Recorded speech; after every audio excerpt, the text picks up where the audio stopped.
Muy buenas tardes, bienvenidos. El municipio de Oaxaca de Juárez, a través de la Dirección de Desarrollo Humano, les da la más cordial bienvenida a esta noche cósmica virtual.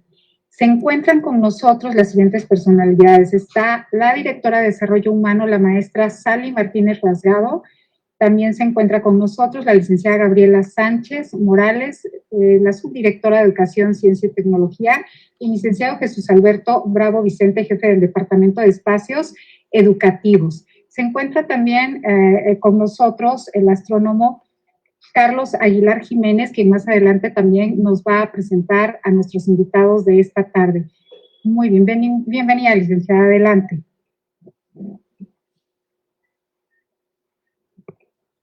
Hola, muy buenas tardes a todas y a todos, en especial a las personas que nos acompañan y nos siguen en esta transmisión a través del municipio de Oaxaca de Juárez y a nuestros invitados especiales.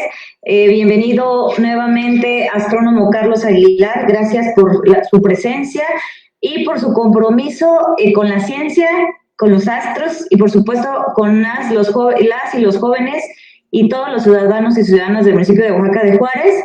A nombre de la Dirección de Desarrollo Humano, me es grato darles la más cordial bienvenida y a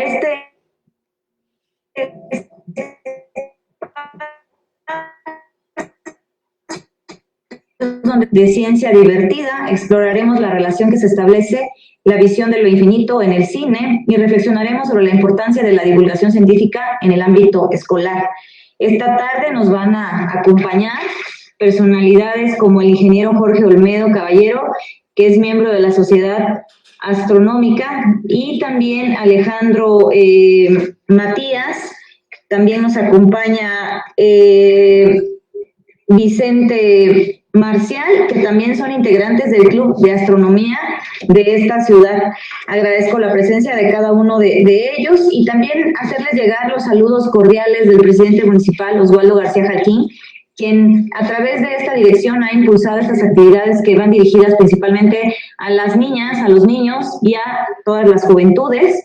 Esta administración trabaja para darles este tipo de actividades y principalmente ahora que estamos viviendo esta pandemia y que no hemos podido observar directamente en nuestro observatorio municipal pues los planetas y disfrutar de todas esas actividades que estábamos pues acostumbrados a festejar ahí. Esta es la segunda noche cósmica que vamos a realizar en esta administración municipal y en esta ocasión pues es una noche cósmica virtual. Podremos literalmente tener una aventura con el cosmos, guiados nuevamente por el astrónomo Carlos Aguilar Jiménez, quien sin duda nos dejará fascinados con datos difíciles de creer por lo maravilloso e inmesurable que resulta el universo. Les hacemos una cordial invitación a quienes nos están sintonizando a que compartan este contenido con los demás pequeños del lugar, quien siempre están interesados en estos temas y les interesa mucho tener conocimiento de ello. Vamos a tener, para que disfruten, en particular la presentación de los payasos de la ciencia, una manera lúdica de acercarse a lo que unos y unos consideran complejo y otros más mágico. Quienes gustan el séptimo arte podrán encontrar la inspiración de quienes realizan ciencia ficción y viceversa, como la ciencia ficción ha inspirado a la ciencia misma. En la mesa redonda también podremos escuchar una tarea necesaria que inspira la creación y la superación de retos actuales y que además involucra a las niñas a la ciencia, porque recordemos también que las niñas pueden ser grandes científicas y grandes astrónomas. Les deseo que pasen una noche cósmica e inolvidable, que cuando termine la sesión salgan a un espacio abierto en casa y que disfruten el cielo como lo hacían nuestros antepasados, que cuestionen y reflexionen y que inspiren. Buena tarde a todas y todos, y si me lo permiten, siendo las 17 horas con 16 minutos. Damos en este día 27 de noviembre, vamos por inaugurar la segunda noche cósmica virtual del municipio de Oaxaca de Juárez y del Observatorio Municipal. Éxito en sus actividades y muchas gracias. Muchas gracias, licenciada. Enseguida va a dar inicio el conversatorio La Aventura del Cosmos. Así es, muy buenas tardes, saludos y gracias a todos los que están con nosotros participando en esta noche cósmica virtual, que si bien hemos iniciado y hemos tenido algunas actividades previas, esta es la, digamos, oficial, la principal, con la que estamos inaugurando de alguna manera virtualmente, porque la anterior fue un poco menos formal, menos oficial e institucional, así que en esta podríamos decir que es la segunda, pero en realidad viene siendo la primera. Y esta primera, entonces, tiene como padrinos, podríamos decir, aquí al ingeniero Jorge Olmedo Caballero, a el joven del Club de Astronomía Nicolás Copérnico, Alejandro Daniel Matías Pacheco y Vicente Manuel Pérez Matías, iniciándose así una nueva tradición. El observatorio en su aventura del cosmos, porque desde su inauguración en 1973 ha sido toda una aventura, en cuanto a la divulgación del conocimiento, las observaciones telescópicas y la correlación con todas las actividades culturales, artísticas y sociales que se realizan aquí en el municipio de Oaxaca de Juárez, que ha sido siempre nuestro benefactor, ha sido siempre el patrocinador, ha sido siempre el ayuntamiento de la ciudad de Oaxaca de Juárez, quien ha hecho posible que sucedan este tipo de actividades. En este caso, gracias al apoyo de la Dirección de Desarrollo Humano y de la Subdirección de Ciencia y Tecnología, pues estamos realizando esta que podemos decir, sí, de forma real, es la primera cósmica virtual. Espero que de decenas o de muchas que hagamos a futuro, pero esta es la primera y podríamos decir que nuestra madrina es la licenciada Sally Martínez Rasgado. Así es que comenzamos, como se dice en el teatro. Y de esta manera, la aventura del cosmos inicia, allá podríamos decir, por 1957, cuando se envía al espacio el primer satélite, o digamos el primer cohete espacial con un satélite artificial, el Sputnik 1, dando inicio a una aventura que nos va a llevar más allá de la cuna. Konstantin Eduardovich Tsiolkovsky, que fue el padre de la astronáutica, dijo que el hombre cuando nace está en la cuna, pero no permanece siempre en ella. Y la cuna de la humanidad es la Tierra, pero no vamos a permanecer siempre en ella.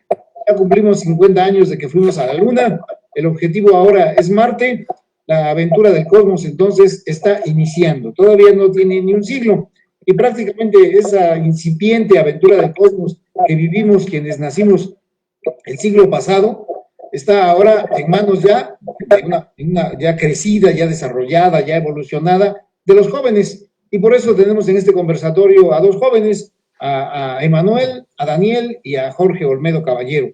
Así que en función de las actividades que se han realizado, me gustaría que nos comentara Daniel, ¿qué impacto, cómo ha influido en él la relación astronómica, la aventura del cosmos? ¿Por qué te metiste a la divulgación del conocimiento? Daniel. Bueno, buenas tardes, Carlos, y muchas gracias por la invitación. Y bueno, lo que a mí me llevó a la divulgación fue pues la experiencia que tuve durante mi periodo en el Colegio de Bachilleres en Cuilapam. Ahí existió un club de astronomía al cual me uní. Y bueno, nosotros realizábamos como pequeños eventos dentro de la institución para que pues los demás estudiantes estuvieran ahí viendo lo que hacíamos o para que conocieran en general un poco más de la astronomía, de los planetas, galaxias, todo esto. Hacíamos observaciones con telescopios y más actividades de este tipo. Y bueno, es ahí cuando me di cuenta que pues me gustaba mucho para empezar la ciencia en este campo de la astronomía, pero que además de eso, pues había una gran cantidad de personas que también les gustaba, pero al no haber tanta información en ese momento o no había tantas actividades de este tipo, pues era necesario realizarlas de alguna manera. Si no las había, pues nosotros teníamos que iniciarlas. y pues viendo la respuesta de la gente, que en cada observación que teníamos o cada evento pequeño que teníamos, pues no sé, las personas se maravillaban demasiado al ver, por ejemplo, Júpiter, Saturno en el telescopio, y pues te das cuenta de que realmente hay una gran cantidad de personas que si no se acercan a la ciencia es porque muchas veces no se le da la suficiente promoción o lo ven como algo lejano, como algo que no está al alcance de ellos. Y pues creo que esa es la tarea principal de un divulgador científico, acercar la ciencia a esas personas para que pues también en el futuro los niños o los jóvenes que vean esas actividades pues se maravillen por todo lo que ven y pues no sé, que en el futuro puedan ser los grandes científicos, no sé, el futuro Albert Einstein, la futura Marie Curie, otros científicos de este tipo. Y pues en general eso fue lo que me llevó a la divulgación científica y bueno, eventualmente en cuanto a lo que yo prefiero de esta área, más que la astronomía como tal, es el área de la astronáutica, que son los cohetes espaciales. Y pues principalmente en los eventos de divulgación es de lo que más hablo, ya que es un tema que me apasiona. Y bueno, creo que eso fue lo que a mí me llevó a la divulgación y lo que me ha dejado. Y Emanuel, en ese sentido, en esta perspectiva, ¿qué cosa te inspiró a ti para que qué evento, qué acontecimiento, qué proeza de la astronáutica? A mí me impactó desde niño el hombre cuando llegó a la Luna, ¿no? El primer viaje, aquel 20 de julio del 69. Puedo decir que a partir de eso fue que entré en estos asuntos. ¿A ti qué te impactó y qué trascendencia crees que tenga la aventura del cosmos en cuanto a la sociedad a través de la divulgación científica? Vivimos en una era de ciencia y tecnología. Prácticamente estamos rodeados de ciencia, rodeados de tecnología. Y en este caso, ¿a ti qué te impactó? ¿Qué te llamó la atención? ¿Qué te inspiró?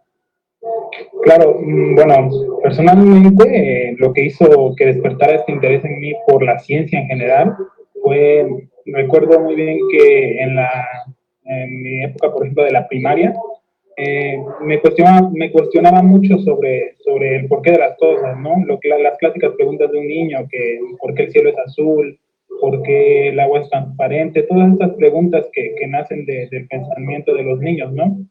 Y pues me fascinaba mucho ver que había explicaciones muy complejas para preguntas tan simples, y esas explicaciones te las da la ciencia. Entonces eso a mí me maravilló en primer lugar. Entonces empecé a entender que el mundo era mucho más de lo que vemos, ¿no? Mucho más de lo que muchas veces comprendemos. Entonces es ahí como cuando empiezo a tener este interés por lo que es el universo, qué es el cosmos que hay ahí afuera, qué eran esos puntitos de luz que veía yo en el cielo, ¿no? Pues me decían que eran estrellas, pero yo quería saber, pues, qué era una estrella. Entonces así empiezo, pues, a tener este interés. Desafortunadamente no es hasta que entro al COBAO que logro también formar parte de la Sociedad Astronómica Nicolás Copérnico, donde ya eran miembros Daniel, Mariana, que hoy es la presidenta de la sociedad, y pues es ahí donde empieza, pues, a diversificarse muchísimo más esta labor que a día de hoy hacemos de divulgación, ¿no? Y es donde me doy cuenta de el valor tan importante que tiene la divulgación científica dentro de una sociedad, ya que pues acerca a la gente y hace muchas veces que nazca ese interés por la ciencia, de los más pequeños e incluso de los no tan pequeños. Y pues eso es algo que a mí me sigue maravillando. ¿Cómo es que la ciencia puede despertar tanto interés y mover a tanta sociedad? Personalmente así es como ha sido mi experiencia. Jorge Olmedo, ¿tú llegaste alguna vez al Observatorio Astronómico Municipal? ¿Fue ahí donde comenzaste a trascender de alguna forma en cuanto a la divulgación? Y como ingeniero, creo que te debe de haber impactado, emocionado algún suceso importante de la aventura del cosmos. Ya mencioné hace un rato que para mí fue el primer vuelo, el primer viaje a la Luna. ¿A ti cómo te ha impactado esto? De alguna forma, ¿qué trascendencia tuvo en lo que haces en cuanto a la aventura del cosmos, haber llegado al Observatorio Astronómico Municipal?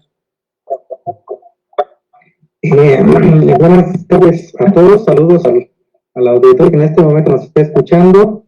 Fíjate, Carlos, que uno de los aspectos más trascendentes como ingeniero me ocurrió al momento de estar al pendiente sobre todo la conquista del espacio, de la Luna y en este caso y próximamente de Marte, pues es la aplicación de todos los conceptos, ¿no? De todos los conocimientos físicos, ingenieriles, a mí, digo, mucha gente suena incrédula al momento de cuando decimos fuimos a la luna, ¿no? Y ya estuvimos en la luna, mucha gente dice, no, pues es una mentira, ¿no? Es una farsa. Realmente para mí es impresionante ver y saber cómo es que todos esos conocimientos que como humanidad hemos desarrollado, los hemos puesto en práctica y a través de ellos hemos logrado pues la conquista del espacio, la conquista del cosmos, ¿no? Dígase desde el lanzamiento el primer satélite, como bien mencionabas, del Sputnik, el telescopio Hubble, que mucho hincapié se hizo ahora en la noche de las estrellas. Todos esos alcances y todos esos avances científicos y tecnológicos pues han sido a partir de genios que han estado pues aquí, y obviamente como decía Albert Einstein, ¿no? Si he llegado tan lejos o si he llegado a mirar tan lejos es porque he estado postrado sobre hombros de gigantes, ¿no? Que va de eso, pues el uso de las leyes de Newton, de las reacciones, de los cohetes, reacciones químicas, de los cohetes a reacción, la velocidad de escape, todos esos conocimientos que hemos tenido que desarrollar y al final de cuentas pues, nos han servido para poder llegar a conquistar lo que es la Luna y muchos otros astros, ¿no? Si mal no recuerdo, ahorita se me viene a la mente lo que es Cassini, también un satélite pues, que se mandó ahí precisamente para explorar lo que es Saturno y un poquito más allá del cinturón de asteroides, Carlos. Daniel, cuando platicamos de que la aventura del cosmos inició a nivel de las instituciones o de los gobiernos, o sea, de manera oficial, a través de la NASA, a través de las agencias espaciales europeas o de los soviéticos en aquellos tiempos, ahora está en manos de los particulares, o sea, las empresas privadas son las que están construyendo, están haciendo ya los cohetes. ¿Qué te parece esa circunstancia? Que ahora sean privados, que ya no sean los gobiernos. ¿Qué crees que va a pasar? Bueno, pues para empezar, me parece que es algo bastante bueno que sean las empresas privadas las que ahora están tomando esta pauta. Y esto creo que sobre todo, ya que al no depender de alguna organización o como tal institución gubernamental, las empresas privadas pues tienen sus recursos, pueden hacer investigación de una forma un poco más libre, y pues con esto podemos llegar a resultados tal vez mejores. En el caso de los cohetes, por ejemplo, que tenemos, no sé, pongamos por ejemplo al Space Launch System, que será el cohete que nos lleva a la Luna en 2024 más o menos, y no sé, el Starship de SpaceX, mientras que el SLS de la NASA va desarrollándose muy lentamente, ya van más de 10 años, y aunque los avances son muy buenos, pero muy lentos, en cambio, la Starship ahorita no tiene más de 5 meses, me parece que iniciaron las pruebas de sus cohetes, y pues ahorita ya van por una prueba de salto de 15 kilómetros, es decir, su avance es muy rápido, porque no tienen que depender tanto pues de la NASA, que requiere pues dinero del gobierno, digamos. En cambio SpaceX va libremente ahí desarrollando, y eso pues hace que todo vaya de manera más rápida. No solo SpaceX, por ejemplo, también está Blue Origin con sus cohetes New Shepard, el New Glenn que está en desarrollo, empresas como Electron Lab, me parece, no, con su cohete Electron. Y bueno, en sí también esto abarata el costo de las misiones. Por ejemplo, ahorita, no sé, muchas personas, muchas instituciones o universidades pueden lanzar sus CubeSats a un precio, pues, un poco disminuido, les da acceso al espacio, el que ahora ya cohetes, pues, privados, que ha reducido bastante los costos. Un ejemplo es el de Electron que le menciono.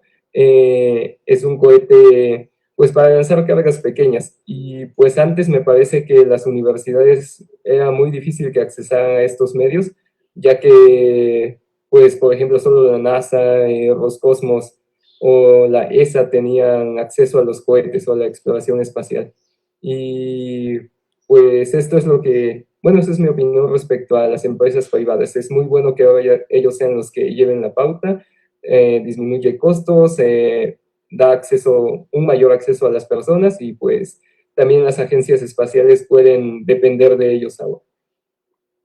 Emanuel, cuando platicamos de que la iniciativa privada el capital de las industrias se involucran en la investigación espacial, en el desarrollo de los viajes al espacio, sucede de alguna forma, o puede suceder lo mismo que con las computadoras, con la electrónica, con lo digital, con lo virtual, ¿no? Que hay un desarrollo exponencial que no nos pudimos haber imaginado allá por los años 70 o los años 80.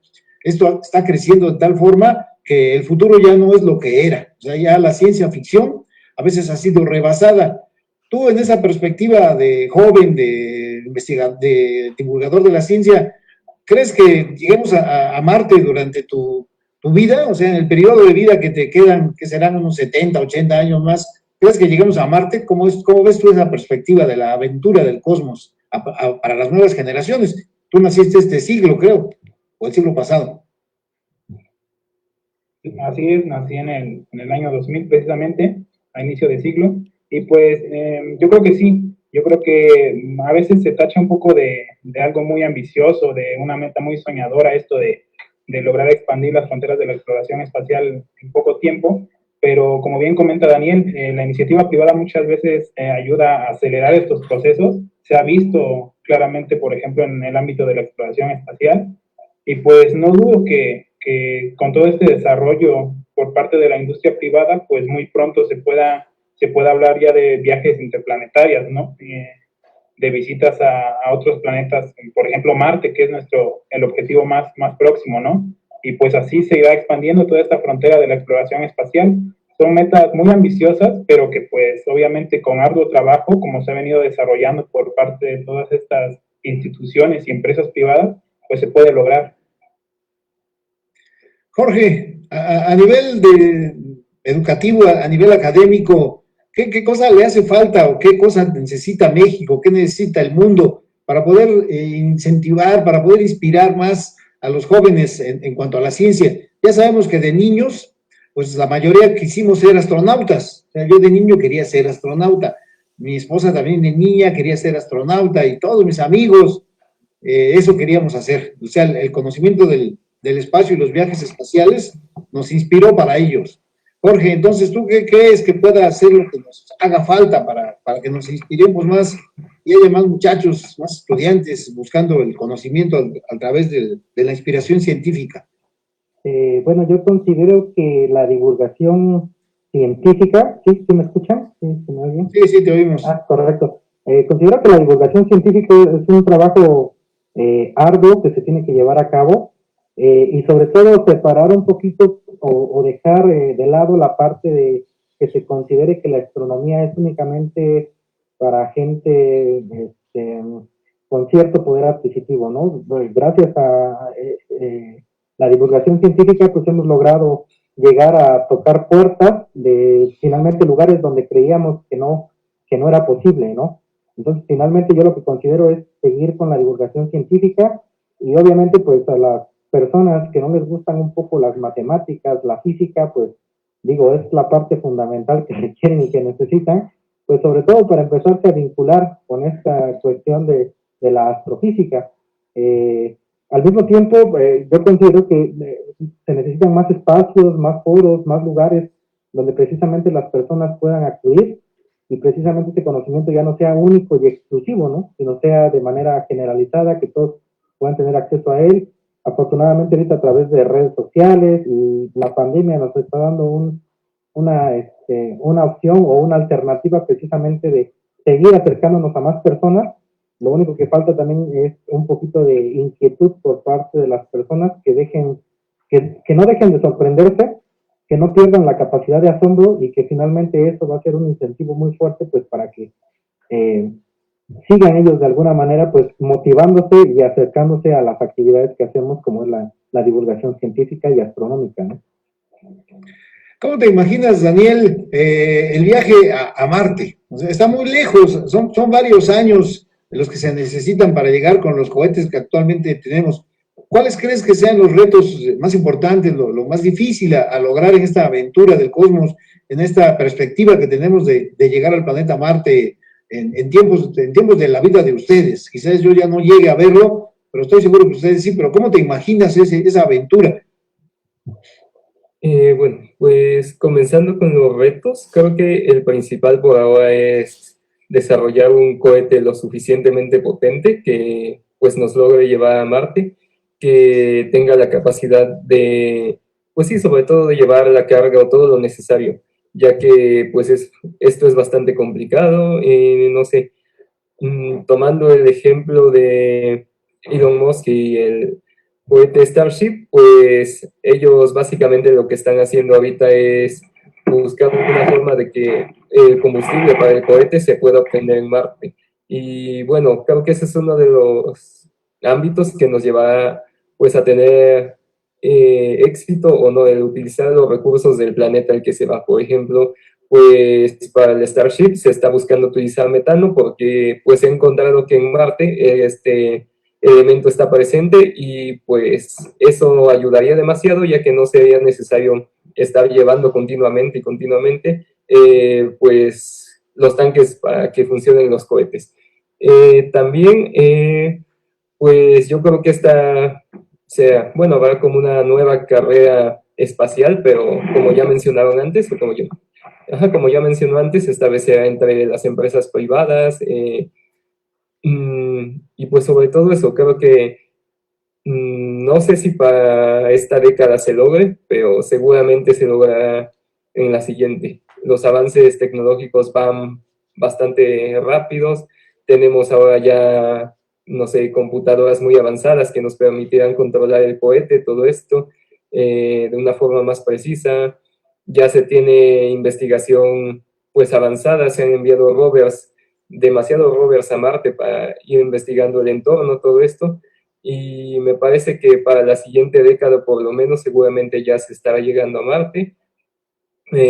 Veo complicado todavía que esté una colonia espacial ahí como lo mencionan varias agencias o SpaceX, pero pues por lo menos ya estarán sentadas las bases para que más adelante continúe toda esta exploración. Emanuel, tú que te dedicas o que te estás formando de alguna forma respecto de la biología, ¿cómo crees o supones que pudiese ser la vida en Marte? O sea, si pudiéramos tener ahí una colonia, que pudiéramos tener ahí algún laboratorio, alguna industria, aparte de lo biológico, ¿qué aspectos piensas que haya en relación con lo psicológico? Porque los viajes que se realizaron en la época de las grandes exploraciones marinas, las que realizó Colón, las que realizó Magallanes, la que realizó el capitán Cook, las que realizaron todos esos exploradores, ahora son en la perspectiva de la aventura del cosmos. Obvio no vamos a encontrar marcianos ni marcianas, pero ¿cómo imaginas que vamos a llegar para vivir o convivir tanto tiempo en el viaje, la estancia y luego el regreso allá, si es que llegamos al planeta Marte, al planeta rojo? Claro, es algo que a veces no se menciona mucho, ¿no? Pero aparte de los retos, por ejemplo, de ingeniería que existen, también existen retos para las personas, ¿no? Se tiene planeado o se tiene contemplado un plan muy ambicioso de tener una colonia humana, ¿no? En Marte. Pero existen también muchos retos desde el punto de vista biológico para que las personas puedan sobrevivir o tener una vida lo más parecida a lo que es en la Tierra en Marte. Para eso hay muchos retos, desde cómo se va a conseguir la comida, si sabemos que las condiciones atmosféricas en Marte no son las mismas que en la Tierra. Y pues en la Tierra todo está, digámoslo así, en perfecto equilibrio para que la naturaleza nos brinde alimento. Pero pues allá afuera pues va a ser un reto bastante grande por ese lado. Por el lado también del cuerpo humano también se presentan pues retos bastante importantes porque como menciono, pues nuestro cuerpo, nuestra vida pues está adecuada para este planeta, para el planeta Tierra. Entonces, pues va a presentar un reto demasiado grande el poder adecuar pues todo nuestro sistema, todo nuestro cuerpo a las condiciones de otros planetas, en este caso Marte, ¿no? Y pues lo vemos claramente con los entrenamientos que hay solo para pues orbitar, por ejemplo, una nave espacial o para los astronautas que están en la Estación Espacial Internacional. Deben tener una adecuación física para poder soportar las condiciones del espacio exterior, ¿no? Y pues por ese lado, pues también hay muchos retos que aún falta por cumplir, pero que pues son metas que con dedicación y sobre todo con mucha investigación científica se pueden lograr. Para cerrar esta ronda de conversaciones, este conversatorio de alguna forma, Jorge, ¿qué crees que sigue en la aventura del cosmos? O sea, tú como ingeniero, ¿qué crees que sigue?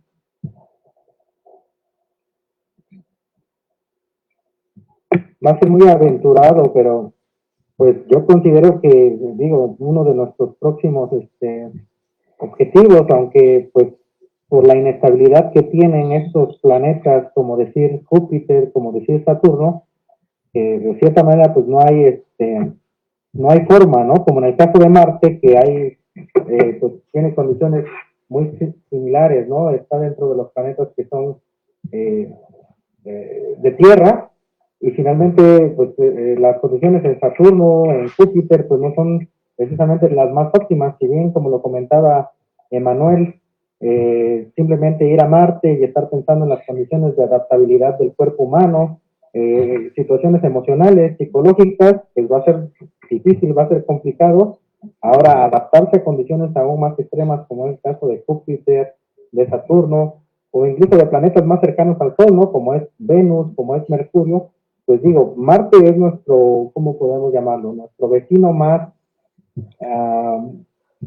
cercano y al mismo tiempo, pues, con la posibilidad de poder habitarlo. Ahorita que comentabas del viaje de regreso, yo considero que llegar a Marte ya no habría algún regreso, ¿no? Sino simplemente sería llegar, colonizar y de ahí, pues, esperar que algunas otras personas más se quieren agregar a la colonia, pero lejos de eso, una perspectiva más allá, no, sería muy aventurado de mi parte mencionarla, salvo que en algún punto pues lográbamos encontrar, doblar, como decía, el espacio-tiempo para poder hacer un agujero de gusano y a lo mejor viajar a Próxima Centauri, a una galaxia cercana, pero mientras no logremos desarrollar algo de ese tipo, creo que aventurarnos a un viaje más largo, pues va a ser bastante complicado, ¿no? De la misma manera que necesitaríamos un vehículo demasiado veloz, pues sobre todo para poder transportarnos o llegar a algún otro planeta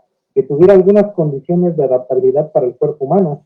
Sin embargo, pues creo que generar un vehículo lo suficientemente veloz, pues también nos trae otros problemas consigo, lo que sería conocer el camino o el trayecto, porque pues es como ir prácticamente en una carretera demasiado rápido y si se te atraviesa, no sé, un venado, si te atraviesa una curva y vas a una velocidad demasiado grande, pues precisamente las posibilidades de provocarte un accidente pues serían demasiado elevadas, ¿no? Entonces, en ese sentido, viajar, si es posible, nuestro vecino más cercano, Marte, es nuestro reto.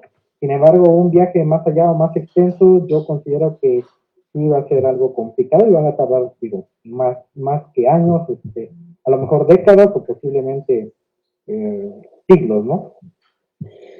Esa es la aventura del cosmos, es una aventura. Y entonces la idea es que en tiempos medievales, en la antigüedad, era inimaginable, sería increíble que llegáramos a la Luna. Hoy ya hasta es parte de la historia. Incluso llegamos a la Luna antes de que Daniel y Emanuel nacieran. Pero para ti, Emanuel, ¿qué sigue?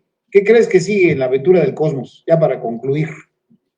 Bueno, pues personalmente creo que siguen muchos retos, ¿no? Sobre todo en el área de la exploración espacial. Digo, si se tiene este deseo de aventurarse a explorar qué hay más allá, incluso de nuestro sistema solar, de nuestra galaxia incluso, ¿no? Pues va a haber muchos retos que va a ser necesario satisfacer, sobre todo con ayuda de la ciencia, sobre todo con ayuda de este conocimiento que nos proporciona la ciencia, y por eso creo que también es muy, muy importante la divulgación en este aspecto, porque la divulgación nos ayuda a preparar a la gente y a darle a conocer todos estos retos para que cada vez haya más personas interesadas en formar parte de la solución, ¿no? Y obviamente en formar parte de esta aventura del cosmos que viene con usted. La misma consideración, Daniel, ¿qué sigue? ¿Qué crees que vamos a hacer en el futuro? ¿Colonizar el planeta, hacer un laboratorio, un observatorio astronómico en la Luna? ¿O cuál es, así de alguna forma, pensando como escritor de ciencia ficción, que sigue? Pues para empezar, yo creo que el siguiente paso es colonizar Marte. Y bueno, en lo que mencionaba del observatorio en la Luna, pues de hecho me parece que hay proyectos para eso y estaría muy bien, ya que pues estando en el espacio exterior no tenemos las limitaciones de la Tierra, por ejemplo, la atmósfera, bueno, malas condiciones atmosféricas, cosas de este tipo. Y pues creo que eso es lo que sigue, intentar explorar tanto como se pueda. No recuerdo quién dijo esto exactamente, pero que si la humanidad quiere sobrevivir, el punto es dejar el sistema solar, tiene que volverse una sociedad interplanetaria, interestelar. Bueno, eso ya es muy, muy a futuro, pero eso es, debemos ir hacia ese camino si queremos que la especie humana sobreviva. Y pues por ahora creo que el destino es llegar a Marte, colonizarlo y pues ir expandiéndonos en el sistema solar. No sé, tal vez a alguna de las lunas de Júpiter, Saturno, Europa, que es la que podría contener vida, y a alguno de esos planetas. Creo que eso es lo que seguiría. Pues agradezco cumplidamente su participación en esta primera noche virtual cósmica. Nos da mucho gusto escuchar a jóvenes con tanta inspiración y con tal conocimiento respecto de lo que es la aventura del cosmos. Somos unos exploradores, o sea, por naturaleza humana nos gusta explorar, somos curiosos, somos investigadores, somos a veces hasta metiches, porque queremos saber, porque queremos aprender. Entonces, con la Tierra no nos basta, ya estamos en perspectiva de irnos a algún otro lugar, y lo más interesante es saber que el gusto por la ciencia en relación con ustedes es algo que le da sentido a su vida, que les da una perspectiva no solamente terrestre, que ven mucho más allá de su nariz. Así es que agradezco mucho su participación. Vamos a continuar con esta primera noche cósmica virtual. Tenemos a continuación la participación, bueno, unos videos muy interesantes que estoy seguro les van a gustar a todos ustedes. Así es que a quienes nos están coordinando esta página, esta plataforma, pues vamos a seguir les pido que nos ayuden para continuar con la programación. Gracias, Jorge, gracias, Daniel, gracias, Emanuel, gracias a todos ustedes y seguimos. Muchas gracias. Saludos, Carlos. Muchas gracias.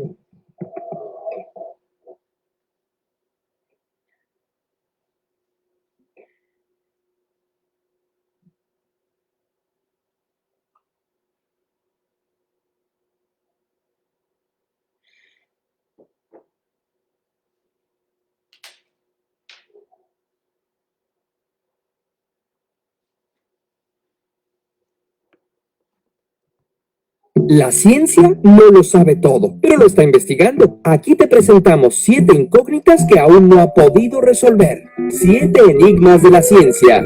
1.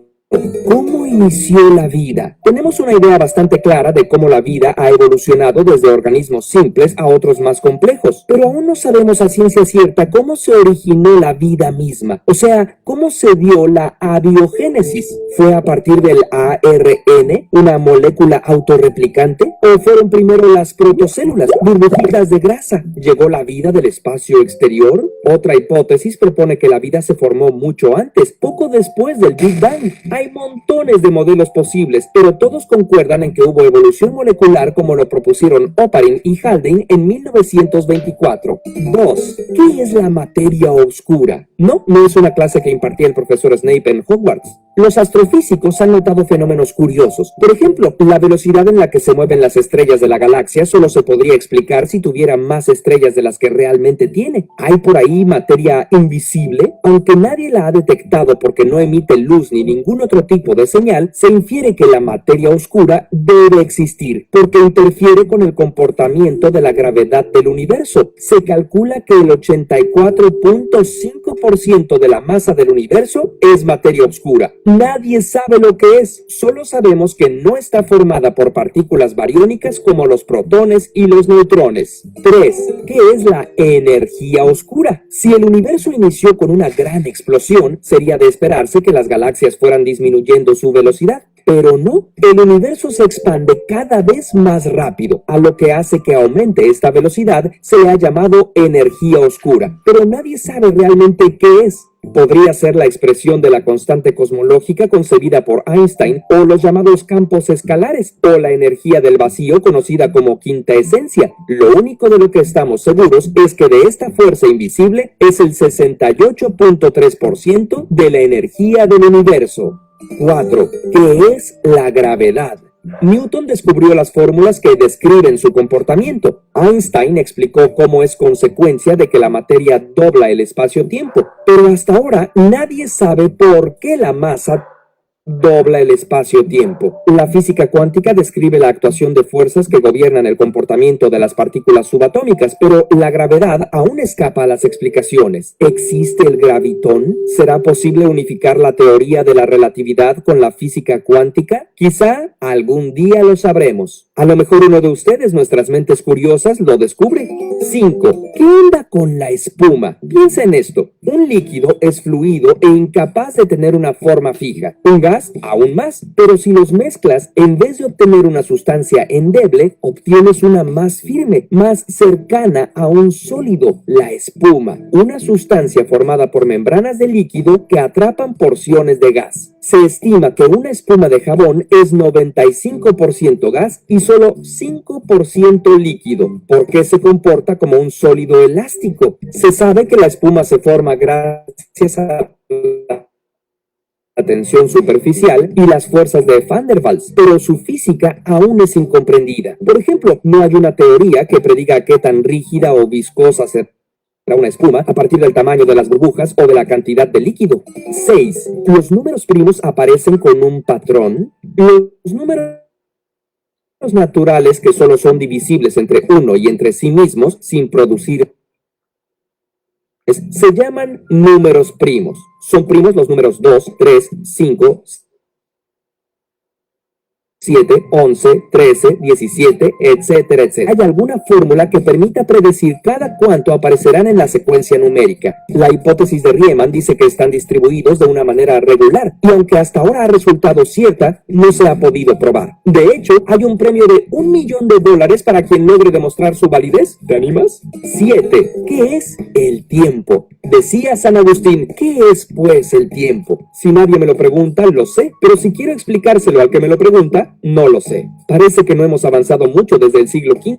¿Es el tiempo algo que pasa, que fluye, o más bien un contenedor, una especie de túnel a través del cual avanzamos? El tiempo es un concepto fundamental en la física, y aunque ahora lo comprendemos como una cuarta dimensión, hay muchas preguntas aún sin respuesta. ¿Por qué solo avanza en una sola dirección? Si hay milisegundos, nanosegundos y hasta atosegundos, un segundo dividido un quintillón de veces, ¿se puede entonces dividir infinitamente? ¿O hay una unidad mínima, el llamado tiempo de Planck? Como dijo Albert Einstein, mientras el círculo de nuestro conocimiento se expande, también crece la circunferencia de lo que ignoramos. Pero saber lo que ignoramos es el primer paso para dejar de ignorarlo. Curiosamente, ¿quieres saber más? Suscríbete, comparte este video y síguenos en redes.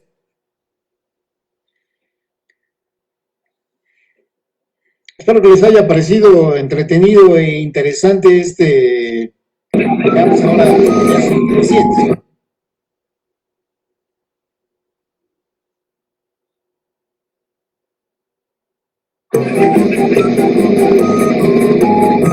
Payasos de la ciencia.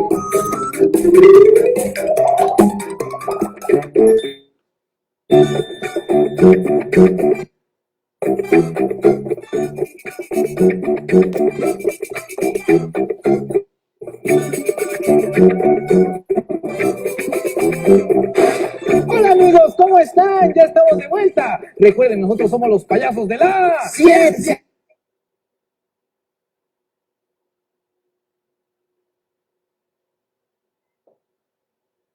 Yo soy Bananín, yo soy Conejo y yo soy Hobby. Hoy vamos a hablar de tensión superficial. ¡Wow! ¿Y qué es eso tú? ¿No sabes qué es eso, Hobby? No. A ver, Hobby, ¿alguna vez has visto esos insectos que se paran arriba del agua? No. Bueno, pero si has visto esas hojas que caen de los árboles en el agua y pueden flotar. No. A ver, Conejo, yo sé que tú sí sabes. ¿Tú sí has visto esas cosas que no?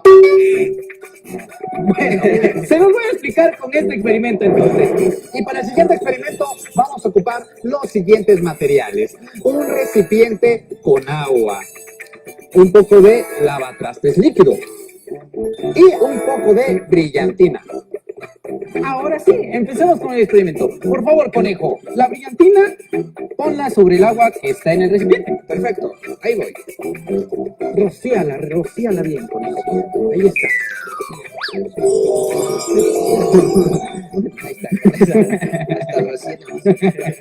Ahí está. Kobe, te toca. Dale, por favor. Mete tu dedo dentro del recipiente y veamos qué es lo que sale. ¿A ver, meto? Sí, por favor, Kobe.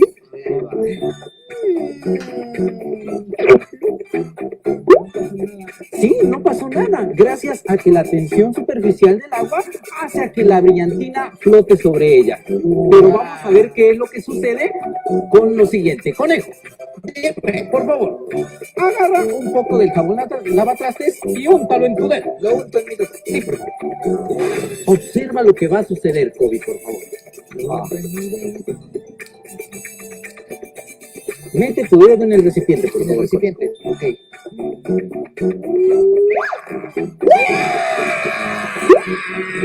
En este momento pudimos observar que la tensión superficial se rompió gracias a el jabón y por eso la diamantina se hizo hacia los lados del recipiente. ¡Órale! Sí. Eso es gracias a la tensión superficial. La tensión superficial hace a que las cosas que son muy ligeras puedan flotar sobre ella, gracias a que las moléculas del agua se pueden juntar unas con otras. A eso se le... Esperamos les haya gustado mucho, pero mucho estos segmentos y esperamos que hayan aprendido demasiado sobre la tensión superficial del agua. Ahora, si quieren ver estos y más experimentos, nos pueden visitar en nuestras redes sociales que son en Facebook como Payasos de la Ciencia, en Instagram como Payasos de la Ciencia, en YouTube Payasos de la Ciencia, en Twitter Payasos de la Ciencia y en WhatsApp Payasos de la Ciencia. Oye, no, ese es un número. Y hablando de números, si quieren que vayamos a sus escuelas o primarias, se pueden contactar con nosotros a los números de teléfono 951-180-0191. Nos vemos hasta la próxima. Cuídense mucho y adiós.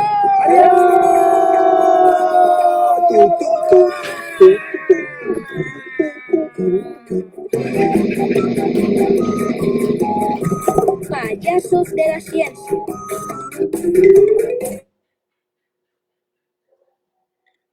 La ciencia también es divertida, la ciencia también es una actividad lúdica, la ciencia es entretenida, los científicos son seres humanos y todos nosotros, como ellos, nos dedicamos siempre a lo que nos gusta. Y si a la ciencia le llama la atención uno, pues entonces tiene uno una gran perspectiva en cuanto a aprender, conocer y saber de los fenómenos de la naturaleza, porque ese es precisamente el propósito de la ciencia. Aunque la ciencia nos desencanta, aunque de repente la ciencia hace que se pierdan nuestras más caras y preciosas fantasías, pero gracias a la ciencia es que tenemos todos los recursos que actualmente conocemos y sobre todo ese conocimiento que tenemos respecto del universo, de nosotros mismos y de todo lo que de alguna forma nos llama la atención. Entre ello pues, se involucran las actividades de divulgación científica, el trabajo que realiza el Observatorio Astronómico Municipal desde hace ya más de 47, bueno, no más, sino desde hace 47 años, dedicándonos siempre a las observaciones telescópicas, pero además también a la divulgación del conocimiento, como sucede también por medio de la ciencia ficción y por medio de otros recursos que siempre utilizamos. Así que vamos a continuar ahora con el programa. Tenemos en perspectiva el tema de la ciencia ficción en el cine, o la ciencia en el cine, o en el teatro y en todas las actividades, y para ello contamos con la presencia del maestro, del licenciado Carlos Cruz Díaz, con quien vamos a platicar y a quien le agradezco muchísimo su colaboración, su participación. Él sabe mucho de cine, él sabe mucho de música, él sabe de muchas cosas. Es una persona culta, un erudito. Además, en el trabajo que desempeña en Cor TV como director de radio de la Corporación Oaxaqueña de Radio y Televisión, ha dado a las facilidades todas para que el Observatorio Astronómico Municipal tenga un programa de radio de divulgación científica. Actualmente es El Secreto Mejor Guardado, que se transmite todos los lunes a partir de las 18 horas y se repite en Oaxaqueña Radio en 92.9 a las 22 horas. Y así es que agradezco al maestro Carlos Cruz Díaz que esté con nosotros en esta primera noche cósmica virtual. ¿Qué tal? Les saludo, astrónomo, un gusto estar aquí, un placer colaborar y agradezco la invitación. Saludo a todos y a todas. Muchísimas gracias. Pues la idea es platicar un poco respecto de la ciencia ficción, o sea, de su importancia en cuanto a despertar dentro de la gente, al mismo tiempo que se entretiene viendo un film o viendo una película, el gusto por el conocimiento, por los viajes espaciales, por los viajes en el tiempo, por utopías, por distopías y por toda esa serie de cosas que la ciencia ficción siempre nos ha presentado y que en algunos casos, como platicábamos hace un momento, el futuro ya no es lo que era. La ciencia ficción tampoco ya no es lo que era, porque de repente la misma ciencia real, la ciencia práctica, las ciencias aplicadas, la han superado. El Internet es un ejemplo, los teléfonos celulares son otro ejemplo. Así es que para iniciar esta conversación, esta plática respecto de la ciencia ficción en el cine, ¿cuál consideras que podría ser una de las, o algunas de las películas más emblemáticas, más importantes, más trascendentes, que han inspirado incluso a científicos, porque sabemos de eso?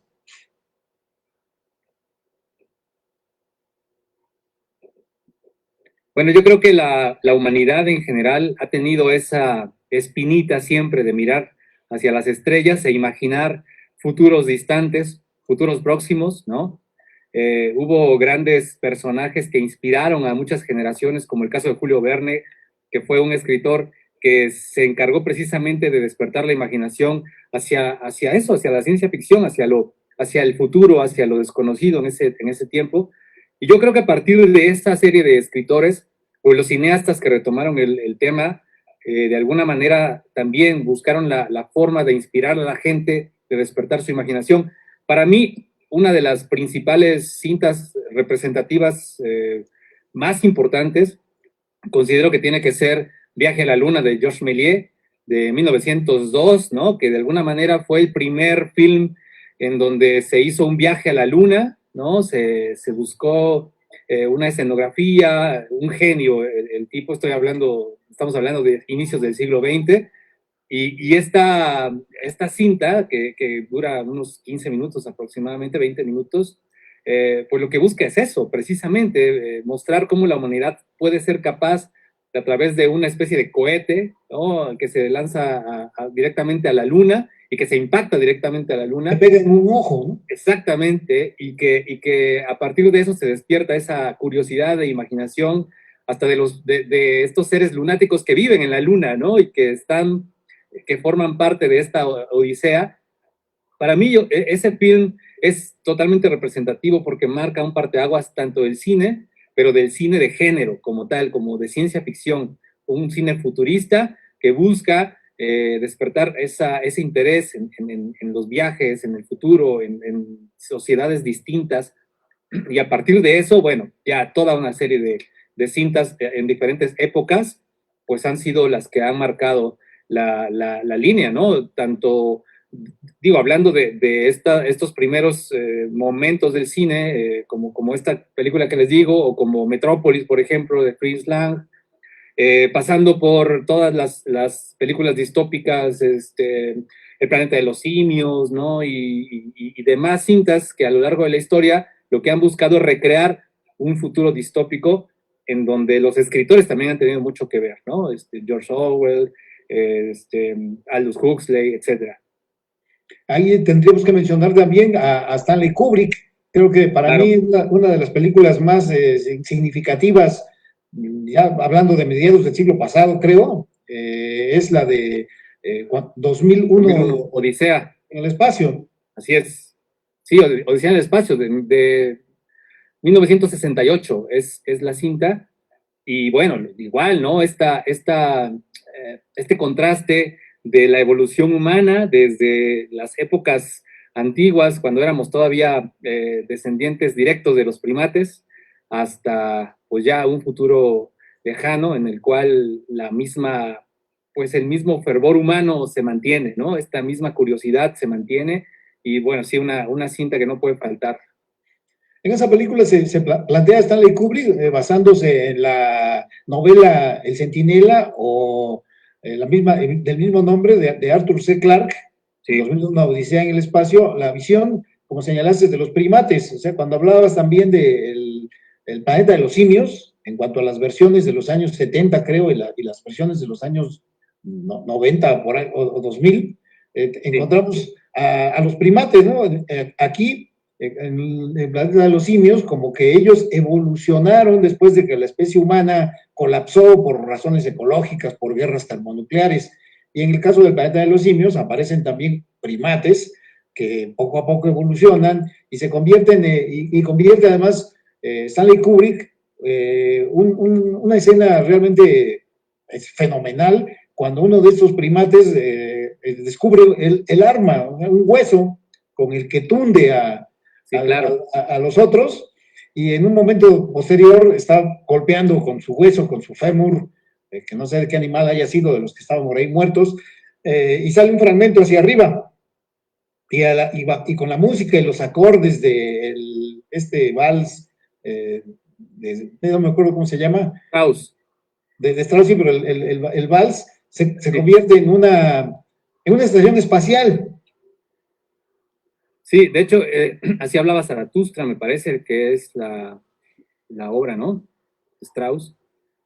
Sí, es un pasaje muy, muy importante porque, pues, es una alegoría a este descubrimiento, ¿no? Que la tecnología siempre ha estado ligada también a la ciencia, o más bien, el ser humano ha usado la tecnología precisamente en el ámbito de la guerra, de lo bélico, y ahí se ve, ¿no? Reflejado cómo comienza una nueva historia a partir de encontrar una herramienta que lamentablemente pues está diseñada para atacar, para defenderse, para golpear, y eso ha marcado la historia de la humanidad, ¿no? La tecnología ha estado inmiscuida radicalmente en la guerra, ha servido para la guerra, y la evolución humana, social, de toda la historia de la humanidad, pues está reflejada precisamente en los avances tecnológicos y la configuración de todas las guerras, de todos los países, de todas las eras, mucho tiene que ver con la ciencia aplicada.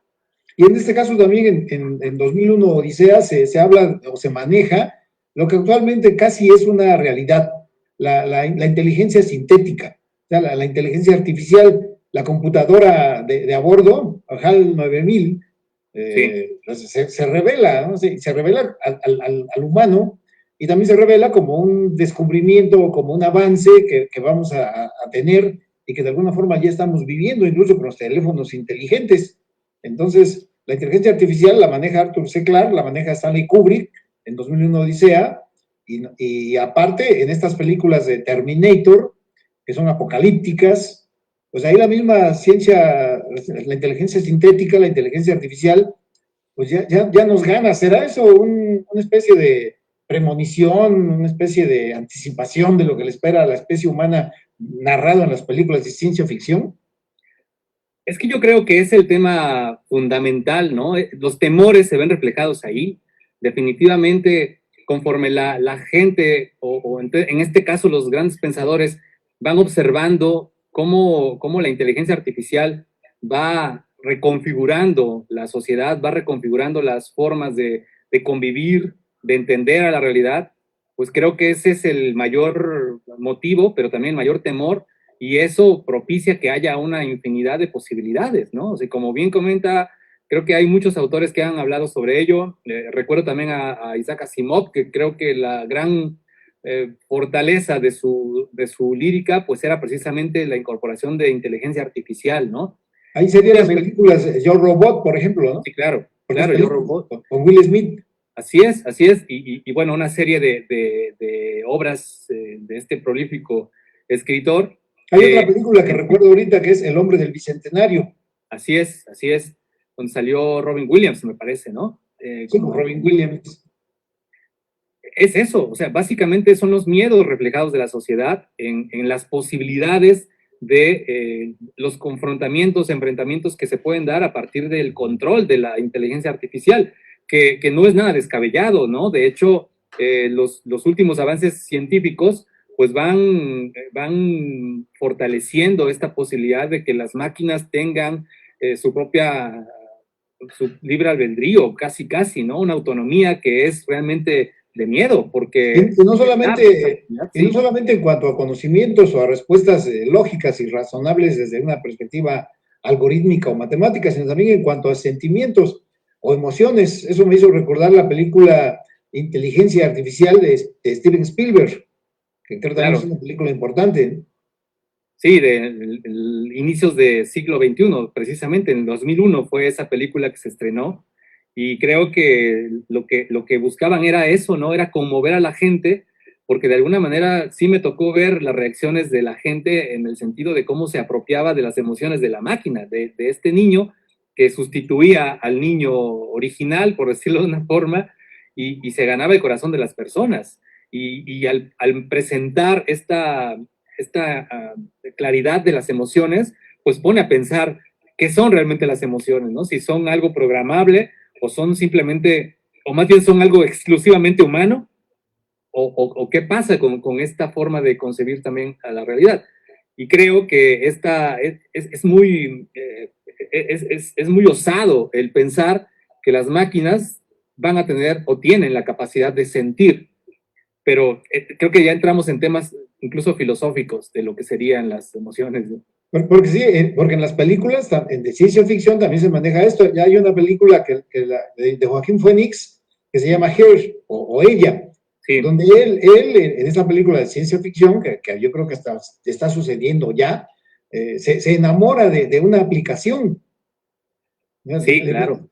O sea, seguramente la aplicación no siente, pero le dice lo que quiere oír. Sí, es increíble lo que Spike Jonze en esa película refleja, ¿no? Una realidad que están viviendo esta generación, esta convivencia directa con aplicaciones que simulan o que intentan cubrir necesidades emocionales del ser humano, y que es una realidad, ¿no? Es posible, después de esta configuración algorítmica, que puedan conocer nuestra forma de ser, de pensar, y que existan las palabras adecuadas en los momentos adecuados para que nos enamoremos de una figura que es intangible, pero que cubre este espacio de necesidad humana, y es una realidad, ¿no? De hecho, en países como Japón y demás, ya hay experiencias, así como tal, experiencias que implican esta relación, en donde ya hay aplicaciones que te contestan, que te dan los buenos días, que te apapachan, que te dan el saludo amoroso, y entonces, bueno, uno... Creo que es fácil ceder ante esas virtudes que de alguna manera pues son algorítmicas, ¿no?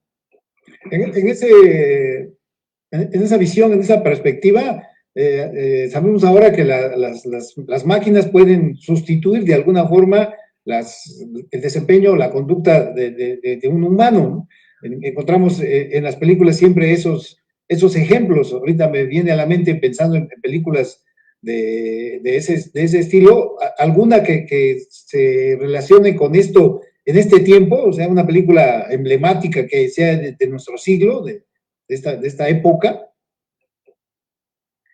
Pues es que creo que tenemos muchos ejemplos en función de inteligencia artificial. Digo, el gran ejemplo creo que es el que puso de Steven Spielberg con inteligencia artificial. Sin embargo, hay reconfiguraciones también dentro de las historias, en donde no necesariamente son entes, digamos, de máquinas como tal, sino también entes que traspasan la barrera del terrenal, ¿no? De lo terrenal, y se van hacia otras épocas o otros mundos, otras galaxias, pero de alguna manera está latente. Yo creo que la visión fundamental es el qué pasaría con el descubrimiento de inteligencias mucho más avanzadas. Lo que ya tenemos tangible, pues es eso, la inteligencia artificial, que cada vez está demostrando ser por el momento una herramienta, un complemento, pero, repito, a partir de la autonomía, pues puede volverse algo totalmente distinto. A mí me llama muchísimo la atención la visión precisamente de Asimov en estas 3 reglas robóticas, en las cuales se marca pues una naturaleza muy interesante en función de cómo deberían ser los robots en función de la humanidad. El hecho de que un robot nunca puede hacerle daño a un ser humano, el hecho de que una máquina siempre debe tratar de cuidarse a sí misma siempre y cuando no le haga daño a un ser humano, Y la tercera regla de cuidar a un tercero, ¿no? Tratar de salvar su vida, siempre y cuando lo mismo, ¿no? No afecte a un ser humano. Pero en una de estas novelas de Isaac Asimov sale a relucir una cuarta ley que está ahí escondida dentro de esas tres reglas, y habla de que los robots tienen que hacer lo que sea necesario para salvar a la humanidad, al concepto de humanidad. Y eso puede llegar a implicar que tenga que romper la primer y fundamental regla de hacerle daño a un par de humanos que puedan estar cegados por la codicia, por el poder, y entonces una valoración de inteligencia artificial se dé cuenta que la única manera de salvar a la humanidad pues sea destruir a ciertos humanos. Y entonces hay una controversia muy interesante de lo que es el sentido de salvar a la humanidad, y eso se ve reflejado también en esta película de Pixar de Wall-E, en donde es eso precisamente, ¿no? Es un conjunto de máquinas que con tal de salvar a la humanidad pues los mantienen alejados del planeta y vuelven a una raza humana pues sin energía, ¿no? Totalmente obesa porque no pueden hacer ejercicio y están dominados bajo un esquema en donde, en este ejemplo que pongo de Asimov, pues la finalidad o el objetivo fundamental es salvar a la humanidad, sea como sea la forma, ¿no? Y eso... Sí, un poco como en la película Yo, Robot, donde hay una inteligencia artificial que también pretende salvar a la humanidad, al mismo estilo de la película de la serie o de la saga de Terminator, donde Skynet se da cuenta de que para salvar el mundo, pues hay que exterminar a los seres humanos. Pero hablando o retomando la idea de las grandes películas, y pensando en que los algoritmos pueden saber, quizás manipular y hacernos sentir que sienten, hacernos creer que se emocionan, también podría ser que no los entendamos absolutamente nada a las máquinas o inteligencias superiores, como señalaste hace un momento. En la película Arrival, o La Llegada, llegan unas naves que parecen unos ovoides y aterrizan, y pues se buscan a lingüistas, se buscan a matemáticos, se buscan a gente que pudiera entenderlos, porque lo más seguro es, como en esa película se plantea, no vamos a entender nunca una civilización más avanzada que la nuestra. Sí, de hecho, es muy curioso porque lo comenta Neil deGrasse en una de sus charlas, en donde habla de este 98% del genoma humano que se comparte con los chimpancés, y que de alguna manera solo este 2% que hace la diferencia entre nosotros y ellos, pues es lo que propicia que el ser humano sea un ente inteligente, capaz de ir al espacio, de construir naves que están generando un cambio. Pero ahora pensar en esa misma proporción, una inteligencia que sea 2% más inteligente que nosotros, pues nos vería a nosotros como chimpancés, básicamente, ¿no? De ese grado son las comparaciones, y creo que ahí es donde se aplica mucho esta correlación de los autores, de los escritores, que ven en una inteligencia extraterrestre que es capaz ya de llegar a un planeta como el nuestro, pues eso habla de una tecnología mucho más avanzada, que ha descubierto las formas de explorar y de vencer la teoría de la relatividad y viajar por agujeros negros, o no sé, ¿no? Habría que fantasear un poco sobre ello, pero esta condición de encontrar civilizaciones que ya nos han encontrado a nosotros, pues hablan precisamente de ese gran abismo de diferencia a nivel intelectual. Y ese es otro de los grandes miedos, porque nosotros, ¿qué hacemos con una raza como los chimpancés? Pues más allá de sentirnos superiores y dominarla, pues sería la misma relación que generaría una raza superior en la cual encuentra humanos que, pues curiosamente sí muestran señales de inteligencia, pero no lo suficiente como para llegar a los niveles de ellos, ¿no? Y ahí se encuentra toda una asociación de posibilidades, de narrativas muy importantes. Lo que demuestra la importancia de las películas de ciencia ficción, porque nos muestran siempre realidades posibles, ¿no? Precisamente son ciencia ficción, o sea que es más o menos plausible, que puede suceder, que tiene cierta posibilidad real de acontecer en algún futuro inmediato o inmediato, a diferencia de películas como las de, digamos, se me ocurre ahorita la famosísima saga de la guerra de las estrellas, o sea, Star Wars. Sí. Porque luego dicen que es la guerra de las galaxias, pero en inglés es Star Wars, o sea, es la guerra de las estrellas, donde viajamos a través del hiperespacio y donde hay una posibilidad que la ciencia ficción tiene que recurrir como agujeros de gusano, como a universos paralelos o túneles en el vacío, para poder superar las enormes distancias que hay entre las estrellas, porque es demasiado grande. Entonces, la Guerra de las Galaxias, ¿cómo la considerarías? ¿Como una película, una serie de ciencia ficción, de fantasía ficción? ¿Qué juicio te merece esta famosísima serie o saga de películas? Yo creo que sí es importante hacer esa gran diferencia entre lo que es en verdad la ciencia ficción o lo que busca la ciencia ficción, que es basarse precisamente en teorías científicas que propician, a partir del entendimiento científico, una posibilidad real de la historia, ¿no? La Guerra de las Galaxias, pues creo que es más bien un contexto fantástico en una era, así lo dice, ¿no? Un lugar muy lejano, una galaxia muy lejana, en donde ocurre una serie de aventuras. Creo que está más enfocada a la aventura y el hecho de pertenecer a una era futurista propicia la sensación de catalogarla como ciencia ficción. Pero no aplica, ¿no? Porque, por ejemplo, en la cantina están conviviendo toda clase de seres extraterrestres y pues son diferentes en cuanto a su conformación, a su fisiología, a su anatomía, pues no pueden respirar el mismo aire, ni tener la misma gravedad, ni la misma temperatura, y no tienen trajes espaciales, simplemente todos están ahí juntos en la cantina, conviviendo, bebiendo, quién sabe qué cosa, pero eso es absolutamente imposible. Sí, por supuesto, se da por hecho que todos los seres son iguales en el universo, se da por hecho que todos respiran oxígeno, ¿no? Se da por hecho muchas cosas.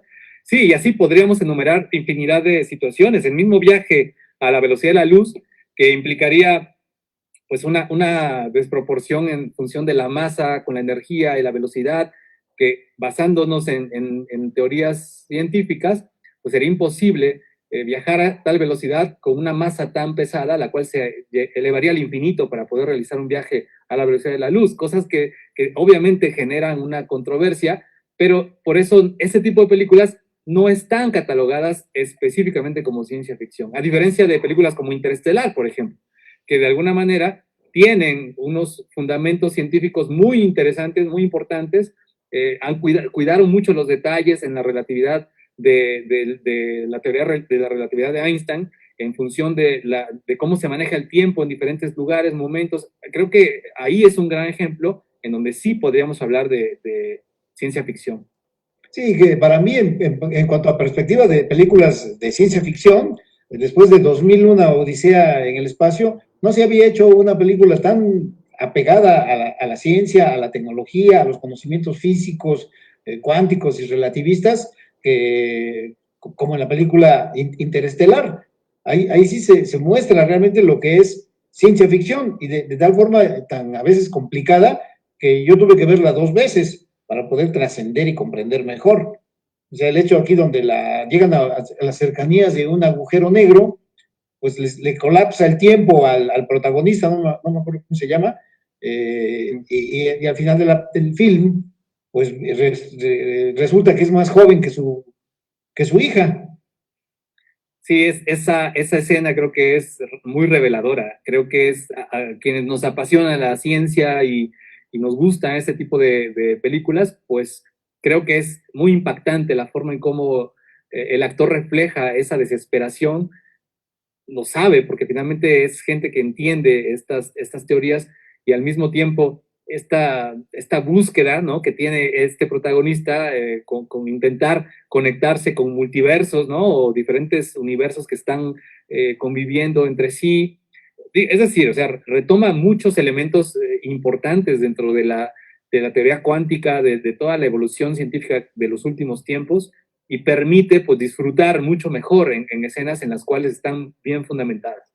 Yo creo que hay varios ejemplos. O sea, Interestelar para mí es una obra maestra de Christopher Nolan, y creo que logró proyectar de alguna manera, y tengo entendido que trabajó de cerca con científicos que que ayudaron a construir este entorno de realidades o de teorías y de alguna forma contribuyó a que la trama, que la historia pues tuviera grandes posibilidades de éxito, ¿no? Y lo tuvo.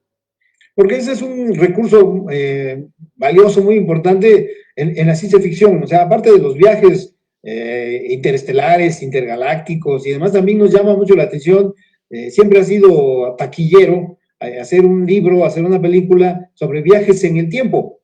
Y aquí viene a mi mente esa película clásica de Herbert George Wells, La máquina del tiempo.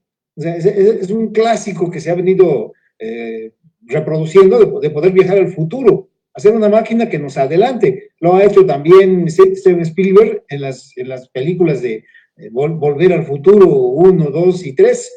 Robert Zemeckis, sí. Sí, Robert Zemeckis con Volver al Futuro. Sí, Spielberg colaboró, pero la dirección es de Robert Zemeckis. Y el viaje en el tiempo, a mí me sorprendió mucho esta última serie Dark, que se encuentra en plataformas digitales, que hace una referencia a los viajes en el tiempo, pero de una manera mucho, mucho más especial a lo que fue, ¿no? Volver al Futuro en esta trilogía, que es una gran película de entretenimiento, ¿no? De pronto creo que entran ellos mismos en conflicto. Yo creo que los escritores entraron en el conflicto de que estas paradojas de tiempo, espacio, de encontrarse y crear nuevas realidades, pero quedan ciertos elementos que no acaban de cuadrar, pero bueno, la trama se disfruta, porque creo que era la intención. Pero sí, el mismo viaje en el tiempo genera una posibilidad de paradojas muy importantes que confunden, ¿no? Que pueden llegar a confundir muchísimo y es una complejidad enorme. Yo creo que los mismos escritores que se atreven a entrar en viajes en el tiempo entran en conflictos y por eso me gustó mucho esta serie de Dark, retomando ese tema, porque trata de encontrar un hilo conductor a través de tiempos que se repiten, que son constantes en paradojas, en tiempos paralelos, momentos paralelos, y eso requiere también un conocimiento un poco más analítico de esta teoría. Ya para cerrar esta plática tan interesante, qué gusto escuchar tus conocimientos, tu erudición y sabiduría respecto de films, pero hablando digamos que películas, pues de alguna forma han tenido su tiempo, han tenido su vigencia, de la misma forma que los cines, ¿no? Pero en estos tiempos nuevos, en estos tiempos de pandemia, donde asistir al cine es un poco más complicado, es de alguna forma riesgoso y demás, pero los tiempos cambian, nada es para siempre, como lo ha demostrado las películas de ciencia ficción. Has mencionado una serie, Dark. Entonces, ahorita creo que lo que está de moda, lo que es actual, lo que es vigente, son las series. O sea, en este nuevo recurso que tenemos para entretenernos y de alguna forma también para aprender, mencionaste Dark. Yo he visto una serie que se llama Outlander, donde hay una mujer que se pasa a través de unas piedras misteriosas, místicas, al pasado. En este mundo de las plataformas, en este mundo de las series, ¿cuál sería una que, aparte de Dark, que si tienes esta información o alguna que nos recomendaras para cerrar, para tener así una película en general que para ti haya sido la más importante, que le recomendemos al público, que digamos, no pueden dejar de ver esta película o esta serie? Pues, híjole, es complicado, que hay mucho para todos los gustos, ¿no? En plataformas digitales, pues sí, en efecto, Dark creo que es una de las series que yo recomendaría arduamente. Yo les aconsejo, si no la han visto, pues agarren un cuadernillo y empiecen a anotar nombres y momentos, porque es tanta la diversidad también de personajes, de momentos, de épocas, que puede llegar a confundirse y hay que verla varias veces, pero sí creo que es una gran obra. Y al mismo tiempo, Black Mirror, por ejemplo, hablando también de series digitales, Black Mirror es una serie impresionante de una realidad, de realidades pues muy cercanas a partir de la tecnología que ya se vive.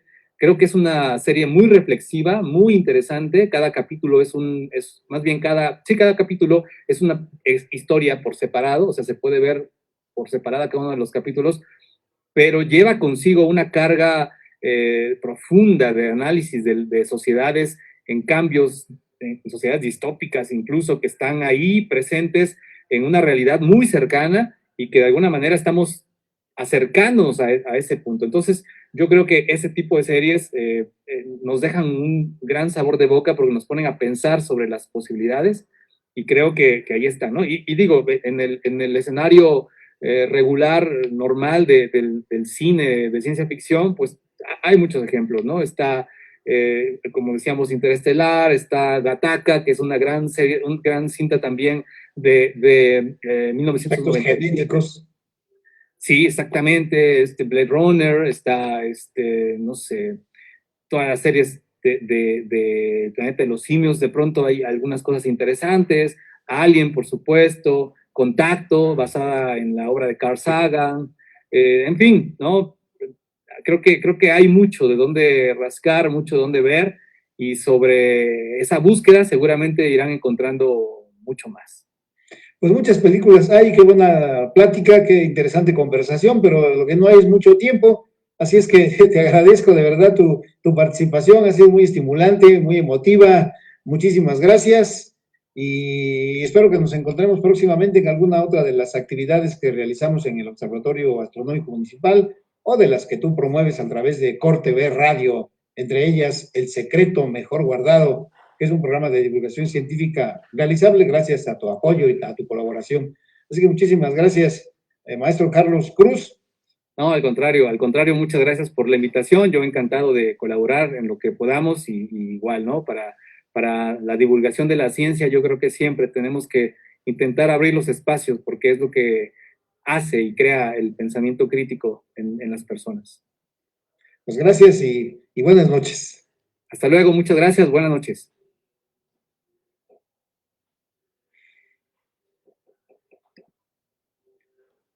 Y nosotros continuamos, tenemos ahora la siguiente parte de nuestro programa, así que vamos a continuar, veamos si ya se conectaron los amigos que van a participar con nosotros.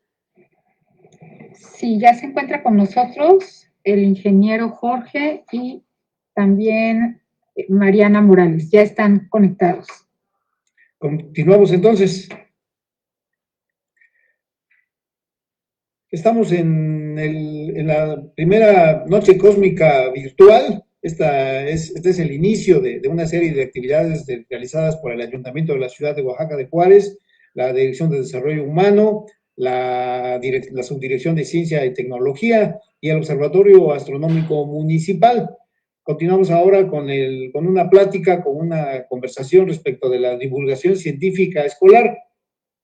Hemos tenido ya el inicio de esta serie de actividades con un conversatorio respecto de la aventura del cosmos, continuamos con los payasos de la ciencia, continuamos con un video respecto de los 7 misterios más importantes de la ciencia, luego hablamos de ciencia ficción con el maestro Carlos Cruz Díaz, y ahora pues estamos otra vez de nuevo con el ingeniero Jorge Olmedo Caballero, miembro de la Sociedad Astronómica de Oaxaca, presidente del Club de Astronomía del TEC y constructor de telescopios y galileoscopios.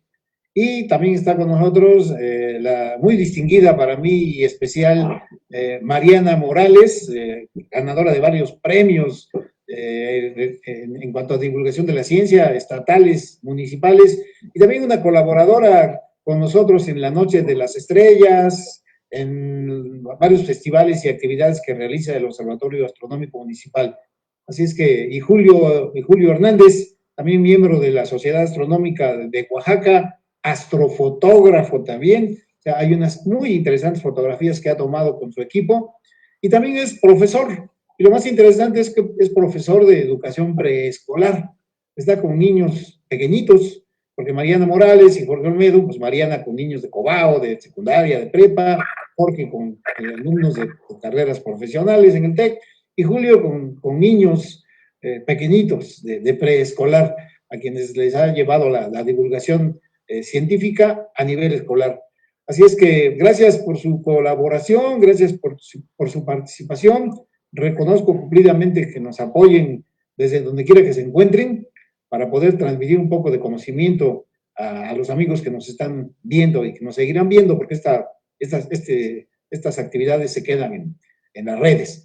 Así es que, Julio, muchísimas gracias y me gustaría que comenzaras platicándonos cómo es ese asunto de la divulgación científica escolar con niños tan pequeñitos. Bueno, pues muy buenas noches a todos. Mi nombre es Julio César Hernández. Yo soy maestro de educación preescolar. Yo estudié la licenciatura en educación preescolar y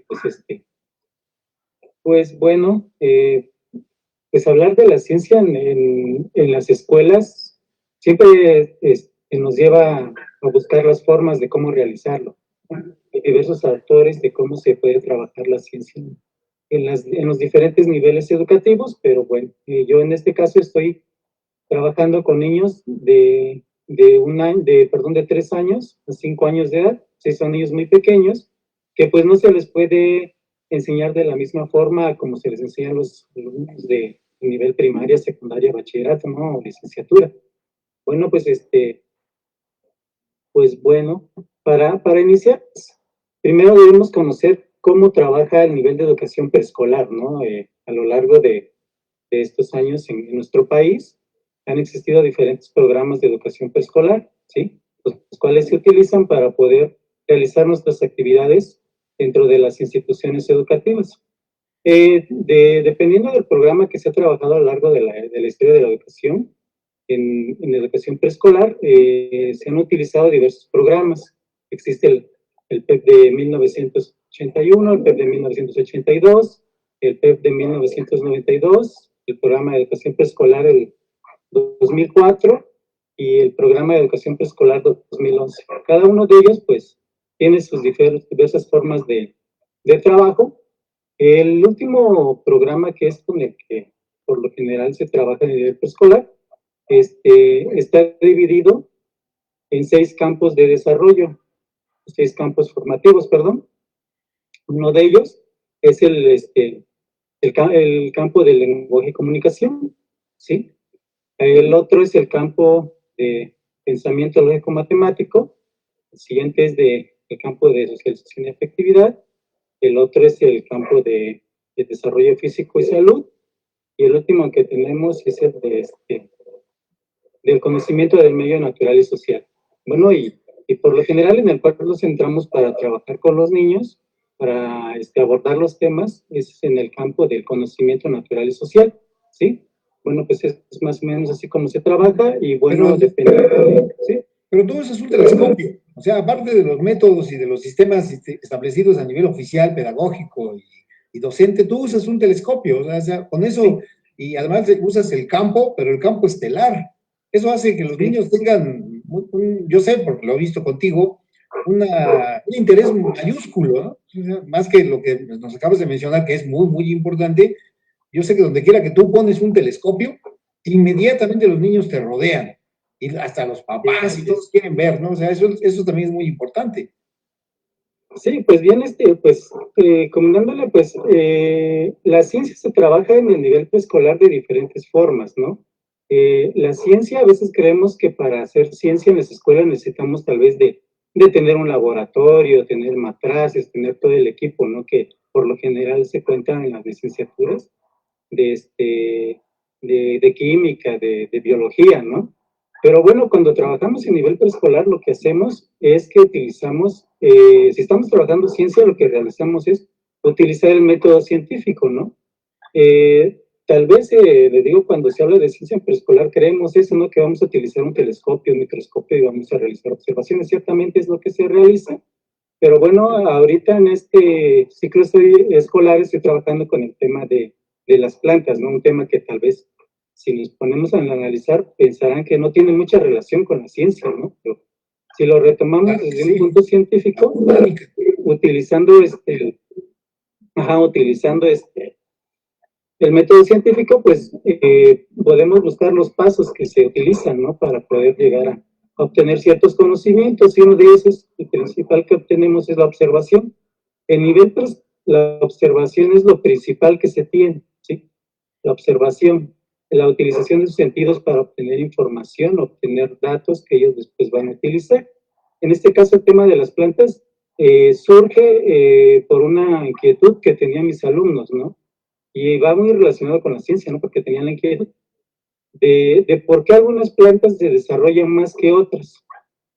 Y pues bueno, observábamos dentro de la escuela que teníamos unos geranios que les habíamos pedido a los padres de familia, y había unos que les tocaba el sol y otros que estaban en la sombra, ¿sí? Ellos no habían relacionado el sol, el sol que les tocaba directamente a la planta con el desarrollo, no con la fotosíntesis. Pero ellos decían, ¿y por qué esta creció más que la que está en la sombra? ¿No? Y también teníamos otra planta que se encontraba cerca de donde hacíamos nuestra rutina de activación al principio de la jornada laboral, en donde estaba una bocina, y todas las mañanas había música, ¿no? Y como en una ocasión tal vez también un alumno dijo, es que yo he escuchado que mamá dice que si les cantas a las plantas, crecen más, ¿no? Así que bueno, yo me puse a investigar con ellos y realizamos algunas observaciones, ¿no? Y ahí iniciamos con nuestro tema, que es el de las plantas. Y así que pues registramos estas observaciones, ya teníamos el primer paso del método científico, que es la observación, de ahí continuamos con la formulación de una hipótesis, ¿no? Que bueno, es ahí en donde sacamos una pregunta, ¿por qué hay algunas plantas que crecen más que otras? Y algunos decían, bueno, pues porque les toca el sol, otros porque les echamos agua, algunos otros porque cantan, como propiamente dicen, o porque les hablan a las plantas, por eso es que crecen más, ¿no? Y bueno, y de ahí continuamos, ¿no? Ya tenían esta información, ya tenían y continuamos con la experimentación. Ahora, ¿cómo le vamos a hacer para experimentar con esto, ¿no? Con las plantas. Bueno, pues se le asignó a cada niño su germinador, ya que una vez que crecieron las plantas, algunas se colocaron en el sol, otras no se les echó agua, otros poca agua, y otros se les ponía música diariamente, ¿no? De esta forma, pues ellos empezaron a experimentar, ¿no? Estaban haciendo ciencia dentro de la escuela, y sin contar con muchos otros instrumentos, ¿no? Por ejemplo, el microscopio, ¿no? O tal vez una cámara, y ellos hacían observaciones y las iban registrando en sus libretas, en sus anotaciones, ¿no? En un cuaderno que ellos tenían con ayuda de los padres de familia, ¿sí? Más o menos así es como trabajamos. Después de de la experimentación, pues siguen las conclusiones, ¿no? Que en este caso sería el llegar a la conclusión, ¿no? A ver si realmente la pregunta, la idea que ellos tenían de por qué estas plantas crecían más era acertada o no, ¿no? Y si no era así, pues se volvía a cambiar nuestra hipótesis, ¿no? Lo que viene siendo el sacar la teoría, ¿no? Más o menos así es como se trabaja la ciencia en el nivel preescolar. Sí. Muy, muy interesante, Julio, de verdad que sí, desde niños, desde tan pequeños que empiecen ya a observar, a experimentar y a darse cuenta de la naturaleza de las cosas, pero tratando de comprobarlas. Eso es realmente estimulante. Y creo que de alguna forma eso es también parte de lo que hace Mariana Morales. Mariana es presidenta del Club de Astronomía Nicolás Copérnico y ha establecido una dinámica creativa muy ingeniosa con sus talleres, con jóvenes a los que se enseña o los hace trascender la ciencia, no necesariamente desde el ámbito escolar, ¿no? Sino con jóvenes que les gusta, que les llama la atención, ¿verdad, Mariana? Sí, pues buenas noches a todos, gracias por la invitación. Y pues efectivamente, ¿no? Creo que un paso importante de la ciencia es la experimentación, pero pues nosotros ya pues nos dedicamos como tal a hacer talleres, experimentos, eventos de ciencia en los cuales pues los jóvenes, los niños e incluso los adultos se acerquen precisamente pues a ver qué es lo que sucede. Entonces, por ejemplo, uno de nuestros talleres más impactantes y a que la gente les gusta mucho es un taller de armar gafas solares, en el cual utilizamos cinta magnética de los, bueno, ustedes recordarán los cassettes de antes que se veían las películas o se escuchaba música. Entonces, pues precisamente esa cinta la ocupamos para poder observar el sol.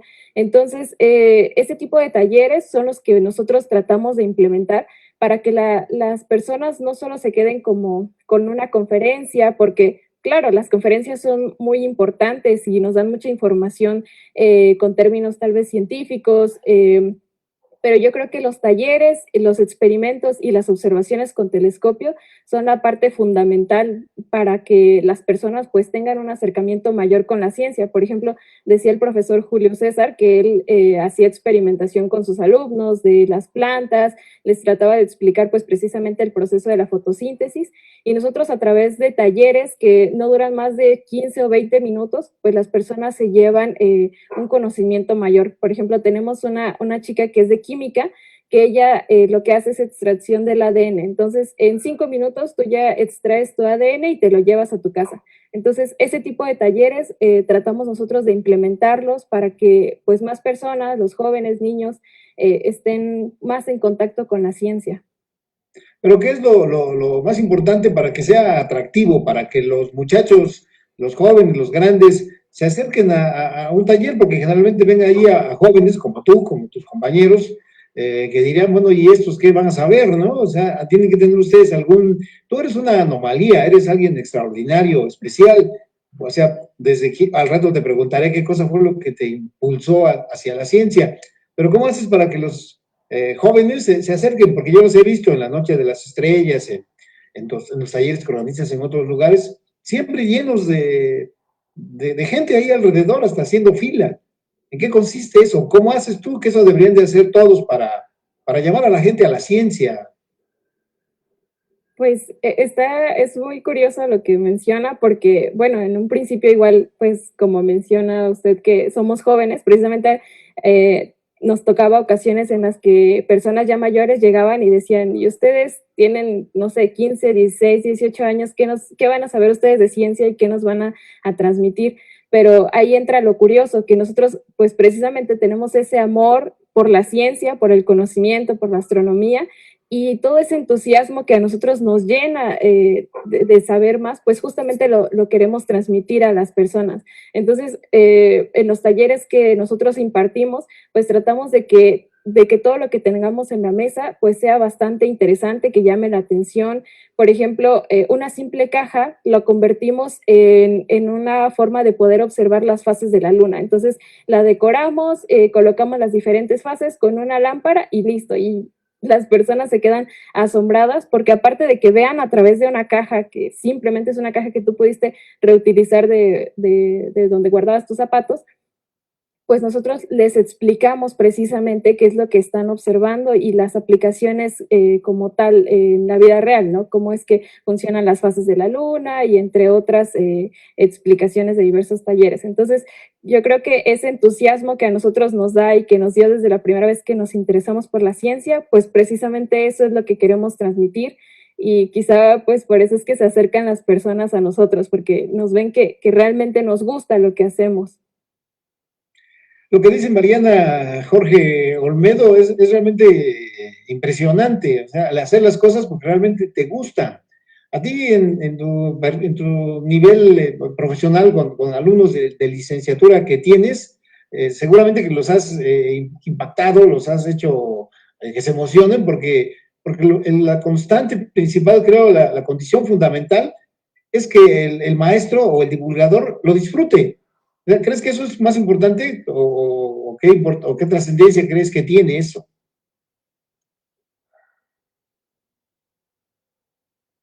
Carlos, fíjate que es muy interesante esto que manifiesta y al mismo tiempo, digo, ahorita hay que verle el lado positivo a la pandemia, pero si tú contagias a tus estudiantes van a contagiar a las demás personas, como es el caso de los talleres de la maestra Mariana. Si ellos se ven motivados, si ellos se ven incentivados, si están contagiados de el éxtasis de tener la ciencia al alcance, de dominar conceptos, de hacer experimentos, si tú logras contagiar esa parte a tus estudiantes contagian. Simplemente desde que van llegando y observan a las personas, la gente se contagia, ¿no? Ven ese ímpetu, esa, ¿cómo se puede decir, Carlos? Me faltan las palabras en este momento. Pero si tú tienes maravillados a tus estudiantes con los conceptos o los conocimientos que estás manejando, la gente en automático se contagia. Dicen, bueno, me voy a acercar porque se ve que están interesados, como decía la maestra Mariana, en una caja de zapatos, ¿no? ¿Qué de mágico tiene una caja de zapatos? Pues ahí es donde entra precisamente el conocimiento que tú le proporcionas a los estudiantes. yo he tenido, digo, me toca trabajar con estudiantes a nivel licenciatura, y a pesar de que han tenido durante su formación microscopios para observar, dentro de la parte de la óptica yo a veces he llevado talleres donde ellos construyen un microscopio con una jeringa, ¿no? Y utilizando la óptica y utilizando la luz y la dispersión de la luz, pues logramos proyectar en algún momento, ver qué es lo que contiene simplemente una gota de agua, ¿no? Y una gota de agua, digo, lo que llevan los espectadores y se sorprenden al ver que en una gota de agua, a través de la luz, pues pueden proyectar lo que contiene el agua, ¿no? Y ven que en una gota de agua, pues, ¿cuántos microorganismos no hay existentes ahí en una gota de agua? Y, primero que nada, los estudiantes a los que se los muestra se contagian, se maravillan, ¿no? Y en consecuencia, las personas que van pasando, pues dicen, oye, pues, ¿de qué se están riendo? ¿Qué están viendo ahí, no? Y es precisamente el atractivo que de alguna manera lo que hace uno es captar, contagiar a estas personas para que finalmente tengan el interés por acercarse a algunos de estos talleres, Carlos. El interés entonces es fundamental, pero también lo es el gusto, ¿no? La emoción por lo que uno hace. Yo recuerdo mucho, Julio, que algo de lo que a mí me motivó y me inspiró para dedicarme a lo que hago fue cuando tenía yo como unos 5 años, yo creo 4, no sé cuántos años tengan tus alumnos ahí en preescolar, cuando mi papá me llevó ahí por el Jardín San Francisco, con sus amigos de todavía no era Sociedad Astronómica de Oaxaca, a observar a través de un telescopio la luna. O sea, tú cuando les enseñas a tus alumnos con tu telescopio el cielo, ¿qué cosa, qué crees o te has dado cuenta que los impacta, que los maravilla? Julio Hernández, Julio César. Sí, pues la luna los maravilla siempre, el observar los detalles de la luna, los cráteres sobre todo, ¿no? Cuando ves por primera vez un cráter, pues los niños se asombran, ¿no? Algunos gritan de emoción, dicen, y dicen unas palabras a veces, ¿no? Que no están acostumbrados a mencionar y que tampoco podemos decir acá en la plataforma, pero pues sí, es mucha emoción y eso también te contagia a ti, ¿no? Y te motiva a continuar con ese tipo de actividades, ¿no? Porque a veces es muy difícil poder llevar ese tipo de aparatos o de instrumentos a las comunidades, ¿no? Pero como yo he trabajado en diversas comunidades y algunas están muy retiradas de la ciudad y con poco acceso, y cuando llevamos ese tipo de instrumentos ópticos, pues la gente queda muy agradecida y muy maravillada de lo que observan, ¿no? Porque es algo que sale dentro de lo cotidiano, ¿no? Algo que es muy diferente a lo que ellos están acostumbrados a observar, a ver o a sentir, ¿no? Y cuando observan ese tipo de cosas, pues se quedan maravillados y sorprendidos, ¿no? Porque a veces quitan la mirada del telescopio y observan la luna a simple vista y otra vez regresan la mirada, ¿no? Como asombrados diciendo, ¿será o tendrá una fotografía pegada ahí en el telescopio, ¿no? Pero pues sí, es muy gratificante para mí y me motiva mucho, ¿no? A continuar con esas actividades. Y pues hay ocasiones en que los padres de familia pues preguntan también, ¿no? ¿Y cómo le hago para que mi hijo estudie astronomía, ¿no? ¿A dónde me puedo dirigir, ¿no? Y pues es ahí donde uno dice que pues está haciendo algo, ¿no? Por la niñez, por la sociedad, ¿no? Y pues está uno más agradecido como uno puede alcanzar con ellos.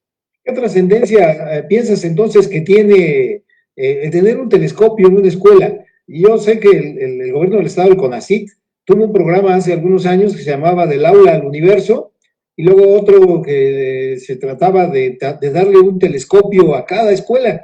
Y creo que se entregaron en Oaxaca más de 1000 telescopios en las escuelas.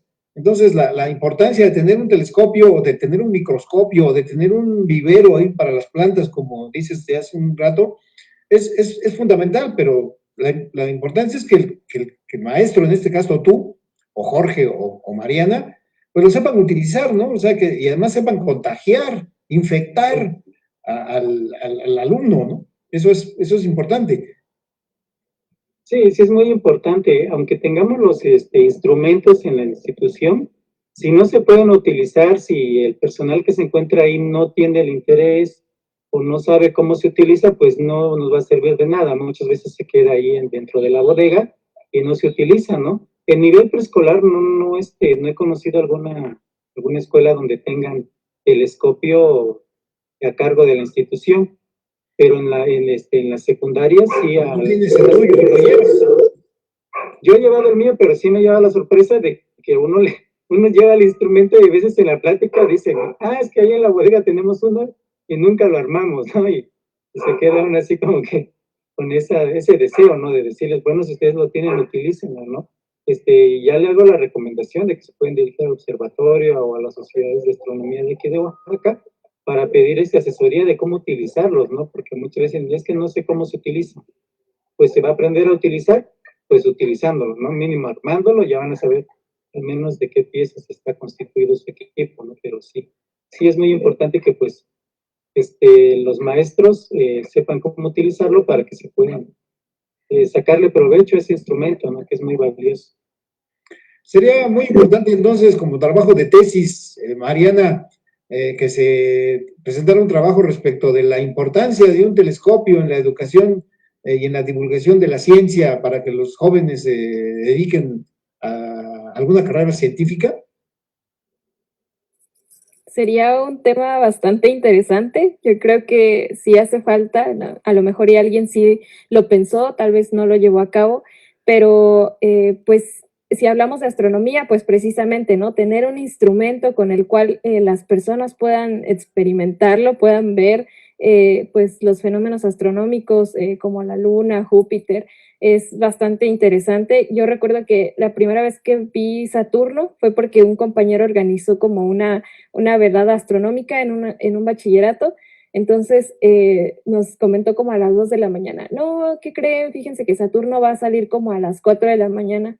Entonces nosotros dijimos, no importa, tenemos café y vamos a esperar. Entonces nos las pasamos toda la madrugada tomando café, hasta que dieran las 4 de la mañana. Entonces llegó mi compañero, instaló su telescopio y dijo, listo, pueden pasar. Entonces cuando yo me acerco y observo a través del ocular, veo Saturno y me dio una alegría inmensa, casi lloraba de emoción, no podía creer lo que estaba viendo. Entonces, esa emoción precisamente es la que hace falta para que más estudiantes estén interesados en estudiar ciencias afines a la astronomía, ¿no? No solo astrofísica, no solo cosmología, sino ya otras ciencias, por ejemplo, está la medicina espacial. Entonces, precisamente instrumentos como telescopios o, por ejemplo, microscopios, pues hacen esa función de poder motivar e incentivar a los jóvenes, a las chicas, a que puedan estudiar estas carreras. Entonces, sí sería un buen tema de tesis para poder pues plantearlo y que se aplique más que nada en Oaxaca y en México. Para cerrar esta conversación, Jorge, ¿qué opinión tienes respecto de la importancia de la inspiración, de la dedicación y del gusto de los maestros para que haya más enseñanza de la ciencia y tenga la misma importancia que tienen las humanidades? Porque yo digo de repente que se disfruta mucho de la contemplación de un arco iris desde la perspectiva estética, ¿no? Y de ver el paisaje, el panorama, pero si además entiendo de espectroscopía, de teoría del color, de refracción, de longitudes de onda, pues lo disfruto más, o sea, porque lo disfruto estética, placenteramente, artísticamente, quizá también, pero aparte científicamente. O sea, entonces, ¿cómo podríamos hacer para que en la enseñanza escolar los niños disfruten doble?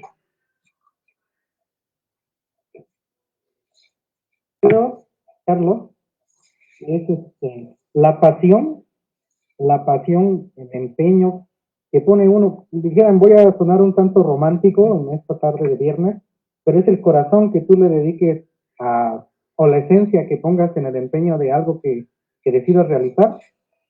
Si tú lo haces con todo el amor del mundo, con toda la pasión, con todas las ganas de contagiar, digo, de manera pandémica, contagiar ese conocimiento, que únicamente no te lo quedes tú, sino tengas las ganas y al mismo tiempo que exista una trascendencia de ese conocimiento, creo que es principalmente lo que hace falta, ¿no? Que las personas que estamos involucradas en este tipo de actividades, y creo que me atrevo a decir por los compañeros que están participando, que precisamente lo que hemos hecho es desarrollar esa pasión, ¿no? Esa pasión por la divulgación científica. Es lo que finalmente nos ha llevado a lo mejor estar 3 horas parado en un telescopio, teniendo una fila de 50 personas, siendo la 1 de la mañana, y seguimos Las 4, ahí, como dice Mariana. 1 de la mañana, 2 de la mañana, el tránsito de Venus, o sea, tú has sido más que nada fiel testigo de que cuando pones empeño a las actividades, o pones tu corazón, o pones todo el amor para que precisamente toda la gente se contagie de ese conocimiento, digo, qué satisfactorio es para uno, como dice la maestra, o sea, yo quería llorar, ¿no? O como dice el maestro Julio, los niños, pues, les salen unas palabras que dices, bueno, al menos queda la satisfacción, Carlos, de lo que brindaste, lo hiciste con toda la pasión y precisamente buscando, o como tu finalidad, llevar ese conocimiento a todo tipo de personas. Entonces yo creo que es la pasión que uno tenga para la actividad que uno desarrolla, y como dicen por ahí que consigue un trabajo que te guste y no tendrás que trabajar un solo día de tu vida, ¿no? Es decir, pues mientras lo hagas por diversión y por pasión, creo que eso va a seguir trascendiendo por mucho más tiempo. Genial, Jorge. Y Julio, la misma reflexión, ¿cómo crees que hay que hacer? ¿Cómo debe de ser un profesor que tiene en sus manos la gran responsabilidad de tener a un nene, a un niño tan pequeño, para que disfrute doble, para que disfrute lo estético y para que disfrute lo científico? ¿Cuál es tu opinión, tu reflexión, Julio, ya para concluir? Pues un profesor siempre debe ser un niño, ¿no? En este caso, en nuestro nivel preescolar, siempre debe de pensar como un niño, ¿no? Siempre tener ese deseo por conocer, ¿no? Esa capacidad de asombro que no se debe de perder, ¿no? Que siempre estemos dispuestos a aprender también de los demás, ¿no? Descubrir también nuestros conocimientos, ¿no? Porque hay veces que conocemos algo y queremos que sea nuestro nada más, ¿no? Creo que lo importante es compartimientos y ser humilde para aprender de temas. Yo creo que eso es lo primordial dentro de un profesor en el nivel preescolar, ¿no? Ser siempre un niño. A mí muy importante. Y Mariana, para concluir tu reflexión, ¿cómo piensas también que sea importante hacer que los jóvenes y también los adultos disfruten tanto de una sonata o de una sinfonía como de una ecuación diferencial?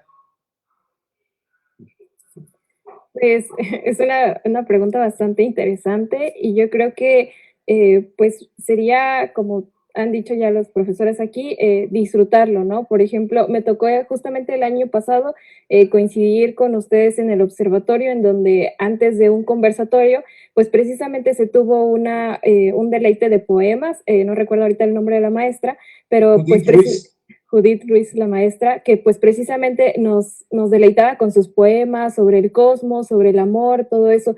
Entonces, yo creo que para que las personas puedan disfrutar esto, pues es simplemente tener pasión y mostrarles, ¿no? Porque, por ejemplo, nosotros hicimos un concurso de dibujo de astronomía, entonces los niños pues de ahí se desplayaban haciendo dibujos de cometas, de asteroides, de todo. Entonces ahí estamos aplicando el arte y además estamos aplicando la ciencia. Entonces este tipo de actividades pues deben ser fundamentales, trabajar pues con las ciencias sociales. Ya están las STEM aquí en México, y no solo en México, en el mundo.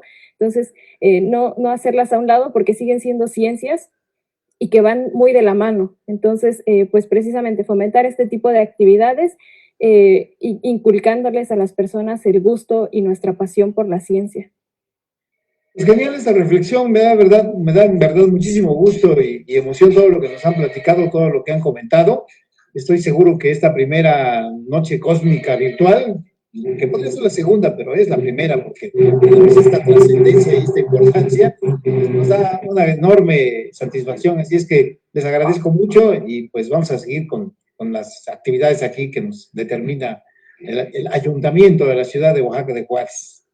Muchísimas gracias. A nombre de la Dirección de Desarrollo Humano, nos despedimos agradeciendo su presencia esta noche, esta tarde, en la gran noche cósmica virtual. Muchas gracias y hasta pronto. Buenas noches, gracias.